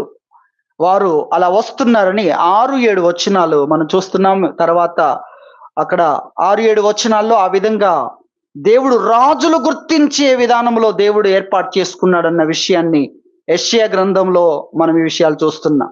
అలాగే కీర్తనల గ్రంథంలో కూడా 72వ కీర్తన 5 నుండి 14 వరకు మీరు చదువుకోనండి. ఎక్కడ కూడా ఆ విషయాలు దేవుడు తెలియజేశాడు. ఆ విషయాలను మనం చూస్తున్నాం. 5వ వచనం నుండి 17 వరకు నా ముందున్న ఈ వాక్యాలు, కానీ సమయం లేదు, అవి మీరు చదువుకోవాలని నేను మీకు గుర్తు చేస్తున్నాను. అలాగే 138వ కీర్తన 4-5 వచనాల్లో కూడా మనం చూస్తే, యెహోవా భూరాజులందరూ నీవు సెలవిచ్చిన మాటలు విని నీకు కృతజ్ఞతాస్తుతులు చెల్లించెదరు. యెహోవా మహాప్రభావము గలవాడని వారు యెహోవా మార్గములను గూర్చి గానము చేసేదరు. చూసారా? దేవుణ్ణి ఆరాధించే ఒక అద్భుతమైన విషయాన్ని గురించి, భూరాజులు దేవుణ్ణి ఆరాధించే విషయాన్ని గురించి 138వ కీర్తనలో మనం చూస్తున్నాం. అందుకే 65వ కీర్తన 2వ చరణంలో, ప్రార్థన ఆలకించువాడా సర్వ శరీరులు నీ యొద్దకు వస్తారు. ఎప్పుడొస్తారు? ఆయన ప్రార్థన ఆలకించేవాడు అని తెలిసినప్పుడు. ఆయన ఒక్కడే ప్రార్థన ఆలకించేవాడని తెలిసినప్పుడు ఇంకెక్కడికైనా వెళ్తారా? ఇంకెక్కడికి వెళ్ళరు. అక్కడికే వస్తారు. ఇప్పుడు తెలియట్లేదు కాబట్టి రకరకాల స్థలాలకు వెళ్తున్నారు. ఎక్కడేముందో కానీ తెలిసినప్పుడు ఆ ఒక్క స్థలానికే వస్తారు అనేది ఇక్కడ చెప్తున్నాడు. ఆయన ప్రార్థన ఆలకించువాడు. దీనికి సంబంధించి అనేకమైన వాక్యాలు ఉన్నాయి యెషయా గ్రంథములో. ఆ విధంగా ఆయన నిరూపించుకుంటాడని దేవుని వాక్యం తెలియజేస్తుంది. అలాగే జెఫన్యా గ్రంథములో మనం చూసినట్లయితే జెఫన్యా ప్రవక్త ద్వారా చెప్పబడిన మాట 2వ అధ్యాయం 11వ వచనం. జనముల ద్వీపములో నివసించు వారందరూ తమ తమ స్థానములలో నుండి తనకే నమస్కారము చేయునట్లు భూమిలోనున్న దేవతలను ఆయన నిర్మూలము చేయును. యెహోవా వారికి భయంకరుడుగా ఉండును. ఎందుకు నిర్మూలన చేస్తున్నాడు? తనకే నమస్కారం చెయ్యాలి. వారున్న స్థలాల్లో నుండి ఈ మాయ వైపు తిరిగిపోకూడదు. వారిని మరలు గొల్పే విషయాలను దేవుడు ఏం చేస్తాడంటున్నాడు? నిర్మూలం, లేపేస్తాడు. అది మనం గుర్తించాలి. ఈ రోజున మానవ అధికారాలు ప్రశ్నించలేని పరిస్థితి ఉన్న వాటిని దేవుడు ఏం చేయబోతున్నాడు? నిర్మూలం చేయబోతున్నాడు. ఎందుకంటే ఆయన దేవుడు. ఎందుకంటే ఆయన దేవుడు. ఆయన మాత్రమే నిజమైన దేవుడు. ఇంకే పేరైనా పెట్టుకోవచ్చు, దేవుడు అన్న పేరు పెట్టకూడదు. అక్కడే కదా సమస్య. ఒక వ్యక్తి పోలీస్ అని చలామణి అవుతున్నాడు, అబద్ధికుడు. అప్పుడు ఎవరికి ఏముండదు, అందరు అడ్జస్ట్ అవుతారు. కానీ అసలోడికి ఉంటది కదా, అసలోడికి ఉంటది కదా. వీడు మోసగాడని అసలోడికి తెలుసు కదా. ఈ మోసగాన్ని బట్టి ప్రజలు మోసపోతున్నారు అని అసలైన వాడు వచ్చినప్పుడు మోసగాడు పారిపోతాడు. కాబట్టి జెఫన్యా ప్రవక్త ద్వారా చెప్పబడిన అద్భుతమైన మాట, దేవుడు ఏం చేయబోతున్నాడు? జనముల ద్వీపములలో నివసించు వారందరూ తమ తమ స్థానముల నుండి తనకే నమస్కారం చేయనట్లుగా. ఇప్పుడు చేయలేకపోతున్నారు, ఎందుకంటే మోసం చేస్తున్నవి ఉన్నాయి. వాటన్నిటిని దేవుడు నిర్మూలన చేస్తాడు. ఎందుకంటే ఆయన్నే తెలుసుకోవాలి, ఆయన్నే సేవించాలి. అందుకొరకు ఆయన కార్యాలు చేయబోతున్నాడు, చెయ్యాలనుకుంటున్నాడు. ఎందుకు? తనకే నమస్కారం చెయ్యాలి, తన్ను సేవించాలి అనే విషయాన్ని ఇక్కడ మనం చూస్తున్నాం. జెఫన్యా ప్రవక్త ద్వారా, హగ్గై ప్రవక్త ద్వారా చూసాం, యెషయా ప్రవక్త ద్వారా చూసాం, కీర్తనల గ్రంథంలో ఉండి మనం చూసాం. అలాగే మనము ఇక్కడ జెఫన్యా ప్రవక్త ద్వారా మనం చూస్తున్నాం. అలాగే మీకా ప్రవక్త ద్వారా చెప్పబడిన మాటలు మనం చూస్తే, మీకా గ్రంథం 7వ అధ్యాయం 15 నుండి మనం చూస్తే, ఐగుప్తు దేశంలోని నీవు వచ్చినప్పుడు జరిగినట్టుగా నేను జనులకు అద్భుతములను కనపరుతును. అన్య జనులు అది చూచి తమకు కలిగిన బలమంతా కొంచెమని సిగ్గుపడి నోరు మూసుకొందురు, వారి చెవులు చెవుడెక్కిపోవును. మన దేవుడైన యెహోవా యొద్దకు భయపడుచు ఒత్తురు, నిన్ను బట్టి భయమునొందుదురు. చూడండి, దేవుడు తెలియజేస్తున్న విషయాలు. ఐగుప్తు దేశంలో నుండి నీవు వచ్చినప్పుడు జరిగినట్టుగా నేను జనులకు అద్భుతములను కనపరుతును. సముద్రము చీల్చిన రోజున, ఆ రోజు పాట పాడారు కదా, నిర్గమకాండం 15వ అధ్యాయము. ఆ పాటలో ఒక్కొక్క దేశం యొక్క గుండెలు ఎలా కరిగిపోతాయో ప్రపంచానికి పరిచయం చేసుకున్న రాజ్యాల పేర్లు చెప్పారండి వాళ్ళు అక్కడ. ఆ పాటలో ఎటువంటి రాజ్యాల పేర్లు చెప్పారో అది మనం చూస్తాం. కాబట్టి అలాంటి అద్భుతాలు నేను మరలా జరిగిస్తాను అని ప్రభు ఇక్కడ చెప్తున్నాడు. ఎందుకొరకు? అన్యజనులు అది చూచి తమకు కలిగిన బలమంతా కొంచెమని తెలుసుకొని వారు వాదించడం, మాట్లాడడం లేక నోరు మూసుకోవాలి. ఇదొక విషయం. తర్వాత వారు తమ నివాసాల్లో ఇరువుల్లో ఉండలేక, అంటే ఆ అద్భుతం, ఆ శక్తి, ఆ దేవుడు చూపించిన ఆ ప్రభావమును వారి జ్ఞాపకం చేసుకున్నప్పుడు వారి గృహాల్లో ఉండలేక వారు వణుకుచు ప్రాకి ఒత్తురు. మన దేవుడైన యెహోవా యొద్దకు భయపడుచు రావాలి. ఏదో ప్రజలంతా దేవుని శక్తిని చూసి ఏదో వారి నివాసాల్లోనే ఉండి వారి విశ్వాసాల్లోనే ఉండి వారి మూర్ఖత్వంలోనే ఉండడం గురించి కాదు ఇక్కడ మనం నేర్చుకునే విషయం. రక్షణ, ఇక్కడ దేవుడు చేసే కార్యాలు అనేవి రక్షణకు సంబంధించినవి, తీర్పుకు సంబంధించినవి కావు. వారు రావాలి దేవుని యొద్దకు. ఆ విషయాన్ని ఇక్కడ ప్రభు తెలియజేస్తున్నాడు. అలాంటి అద్భుతాలు నేను జనులకు, అంటే ప్రపంచాన్ని కదిలించిన అద్భుతాన్ని గురించి మాట్లాడుతున్నాడు. ఐగుప్తు నుండి వచ్చినప్పుడు జరిగిన కార్యాలు ప్రపంచాన్ని కదిలించాయి. ఆ విషయాలు మరలా చేస్తానని ప్రభు చెప్తున్నాడు. అప్పుడేం జరుగుతుంది? మన దేవుడైన యెహోవా యొద్దకు భయపడుచు వస్తారు అన్న విషయాన్ని దేవుని వాక్యంలో మీకా ప్రవక్త ద్వారా దేవుడు తెలియజేస్తున్నట్లుగా మనం చూస్తున్నాం. జకరియా గ్రంథం 8వ అధ్యాయం 23వ వచనంలో మనం చూస్తే, సైన్యములకు అధిపతియగు యెహోవా సెలవిచ్చినది ఏమనగా, ఆ దినములలో ఆయా భాషలు మాట్లాడు అన్యజనులో 10 మంది ఒక యోధుని చెంగు పట్టుకొని, దేవుడు మీకు తోడుగా ఉన్నాడు అను సంగతి మాకు వినబడింది కనుక మేము మీతో కూడా వత్తుమని చెప్పుదురు. అన్యజనులే వచ్చి ఏమంటారు? దేవుడు మీకు తోడుగా ఉన్నాడు. తోడుగా అనే పదం చూస్తే మీతో ఉన్నాడు. దేవుడు మీతో ఉన్నాడు. దేవుడు మీతో ఉన్నాడు. అది మాకు తెలిసింది. కాబట్టి మేము కూడా రావాల్సిందే. మేము కూడా మీతో పాటు వస్తాం. ఎందుకంటే దేవుడు మా వైపు కాదు, ఎటువైపు ఉన్నాడు? మీ వైపు ఉన్నాడు, మీ దగ్గర ఉన్నాడు. అది మాకు అర్థమైంది.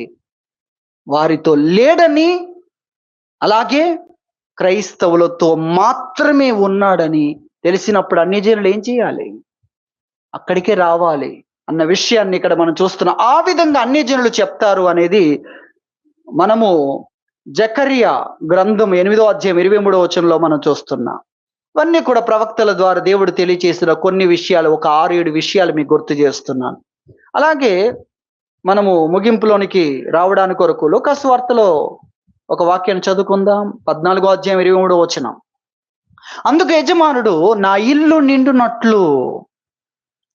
ఇల్లు నిండాలి అంటున్నాడు. అయ్యా, నువ్వు చెప్పినట్లు అనేకుల్ని పిలిచాను, అనేకులు వచ్చారు, చాలా జన సమూహం వచ్చారని చెప్తే ఏమంటున్నాడు?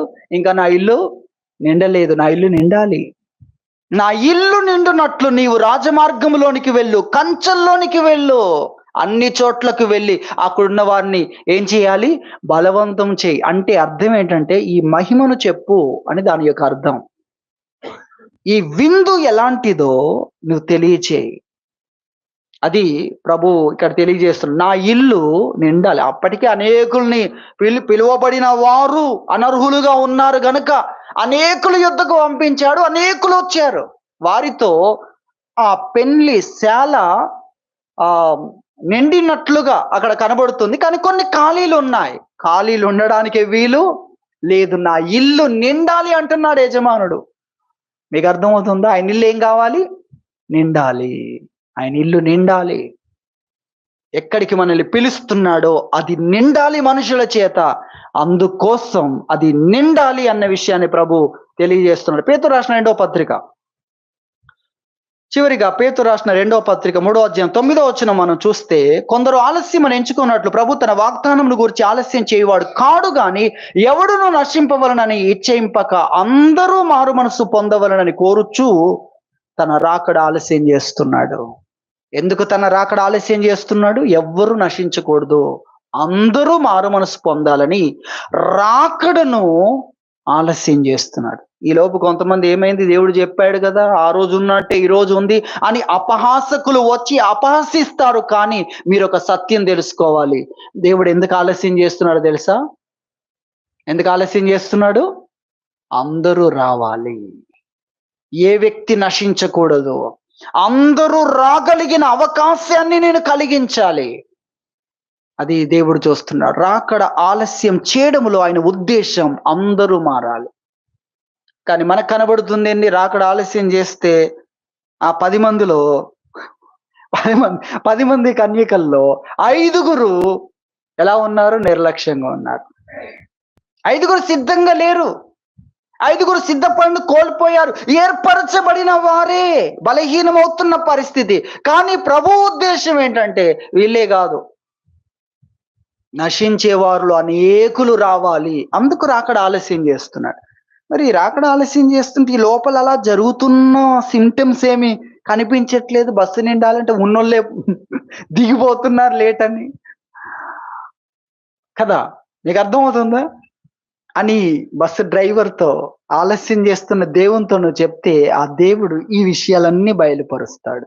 ఆయన ఏం చేయబోతున్నాడో అప్పుడు ఆ బస్సు కిక్కిరిసి దానిపైన కూడా కూర్చొని వెళ్ళే పరిస్థితి. ఉదాహరణకు నేను మీకు గుర్తు చేస్తున్నా. ఇక రాకడను గూర్చిన విషయం చూస్తే ఆ రాకడలో ఎంతమంది ఎత్తబడాలి? ఈ రోజు నశించే స్థితిలో ఉన్న ఎంతమందిని దేవుడు ఆకర్షించుకోవాలనుకుంటున్నాడు? అయితే ఎలా? ఆ కార్యాలన్నిటిని కూడా దేవుడు చేయబోతున్నాడు. అందుకే రాకడ ఆలస్యం. ఆయనకు ఒక ప్లాన్ ఉంది, మనకు అర్థం కావట్లేదు అది. ఆయన రాకడ ఆలస్యం అవుతుంటే ఏర్పరచబడిన వారిలో నిర్లక్ష్యం ప్రారంభమవుతుంది. సంఘాల్లోనే, కాపుర్లోనే రాకడ కొరకు ఎదురు చూడడానికి బదులుగా భిన్న బోధలు, తర్వాత ఒకరినొకరు తీర్పు తీర్చుకోవడాలు కనబడుతున్నాయి. అయితే ఆయనకు ప్లాన్ ఉంది. ఆయనకేముంది? ప్లాన్ ఉంది. ఆలస్యం అన్న ఒక్కటే కాదు, ఆలస్యము లోపల ఏం చేయాలో ఆయన దగ్గర ఉంది. అవే ఇంతవరకు మనం చదువుకున్న కొన్ని విషయాలు. కాబట్టి ఆ విషయాన్ని మనం గుర్తించాలి. ఈ విషయాలు ప్రభువు బయలుపరుస్తున్నాడు. వాటి కొరకు మనం ఎదురు చూచేవారుగా ఉండాలి. అయితే దేవుడు ఆ కార్యాలు ప్రపంచానికి బయలుపరిచినప్పుడు ఎంత గొప్ప ఉజ్జీవం అంటే, ఇక ఇదే రాకడ రావడమేమో అన్నంత ఉజ్జీవం కలిగింది ప్రపంచంలో. కానీ ఆ తర్వాత దేవుడు ఇంకొంచెం ఆలస్యం చేసేసరికి ఎలా ఉంది? ఆ 2 సంవత్సరాల లోపల ప్రభువు 2 సంవత్సరాల లోపల చాలా ఉజ్జీవకరమైన విషయాలు. ఆ 2 సంవత్సరాల తర్వాత పరిస్థితులు చూస్తే అంత సైలెంట్ గా ఉన్న పరిస్థితి. ఆ తర్వాత ప్రభు కార్యాలు చేయడం మొదలుపెట్టిన తర్వాత గుంపులుగా మారిపోయిన పరిస్థితి. వ్యతిరేకించే అపహాసకులు ఒక గుంపు, ఏమో మనకెందుకు వీళ్ళే ఈ విధంగా ఉన్నారని తటస్థంగా ఉండే గుంపు, కొంతమంది తెలుసుకొని విశ్వసించి అనుసరించేవారుగా, శిష్యులుగా మారిపోయిన విషయాలు చూస్తున్నాం. ఈ రోజున మనం వినే ఈ విషయాలను గురించి దేవుడు తన కార్యాలు గురించి బయలుపరుస్తున్నాడు. అయితే ఇవి బయలుపరచబడినప్పుడు ఎంతమంది ప్రపంచ వ్యాప్తంగా ఎలాంటి ప్రార్థనలో తెలుసా? పగలు ప్రార్థనలే, రాత్రి ప్రార్థనలే, ఎంత ఉజ్జీవం. కానీ ఈ రోజున ఎలా ఉన్నారు? ఇక వాటిని, ఆ బోధలొద్దు, వాటి గురించిన బోధలొద్దు అని బోధలు మానుకోవడం కొంతమంది విమర్శించేవారు, వ్యతిరేకించేవారు, ఇలాంటి పరిస్థితులు. అయితే వీటన్నిటిని దేవుడు జరిగించబోతున్నాడు. వాటి కొరకు మనం ఎదురు చూడాలి. అవన్నీ జరుగుతున్నప్పుడు మనము ఏ గుంపులో ఉండబోతున్నాం? ఆ కార్యాలు చేసే వారితో కలిసి ఉండబోతున్నామా? వాటిని విమర్శించే జ్ఞానాతిశయముతో ఉప్పొంగే వారితో ఉండబోతున్నామా? లేక ఇదంతా మనకెందుకు, తినుట, త్రాగుట, ఉన్న అనుకూలతలో మనమైతే బాగున్నాం, మనకెందుకు ఈ తలనొప్పి అని తటస్థంగా ఉండే గుంపులో ఉండబోతున్నామా? మన జీవితాన్ని పరీక్షించుకోవాలని ప్రభు తెలియజేస్తున్నాడు. ఏ గుంపులోను ఉండబోతున్నావు? పరీక్షించుకొని దేవుని వాక్యాన్ని ఆ రోజున ఏ విధంగా ప్రభువును తెలుసుకొని ఆయన యందు విశ్వాసం ఉంచి ఆయన అనుసరించే వారుగా ఉన్నారో ఆ విధంగా మనం ఈ విషయాలన్నిటిని కూడా ధ్యానిస్తూ తెలుసుకొని మనము ఆ కార్యాలు చేస్తున్న వారితో కలిసి దేవుని రాజ్యాన్ని విస్తరింపచేసేవారుగా ఉండాలని ప్రభు తెలియజేస్తున్నాడు. దేవుడి వాక్యం దీవించును గాక. ప్రార్థన చేసుకుందాం.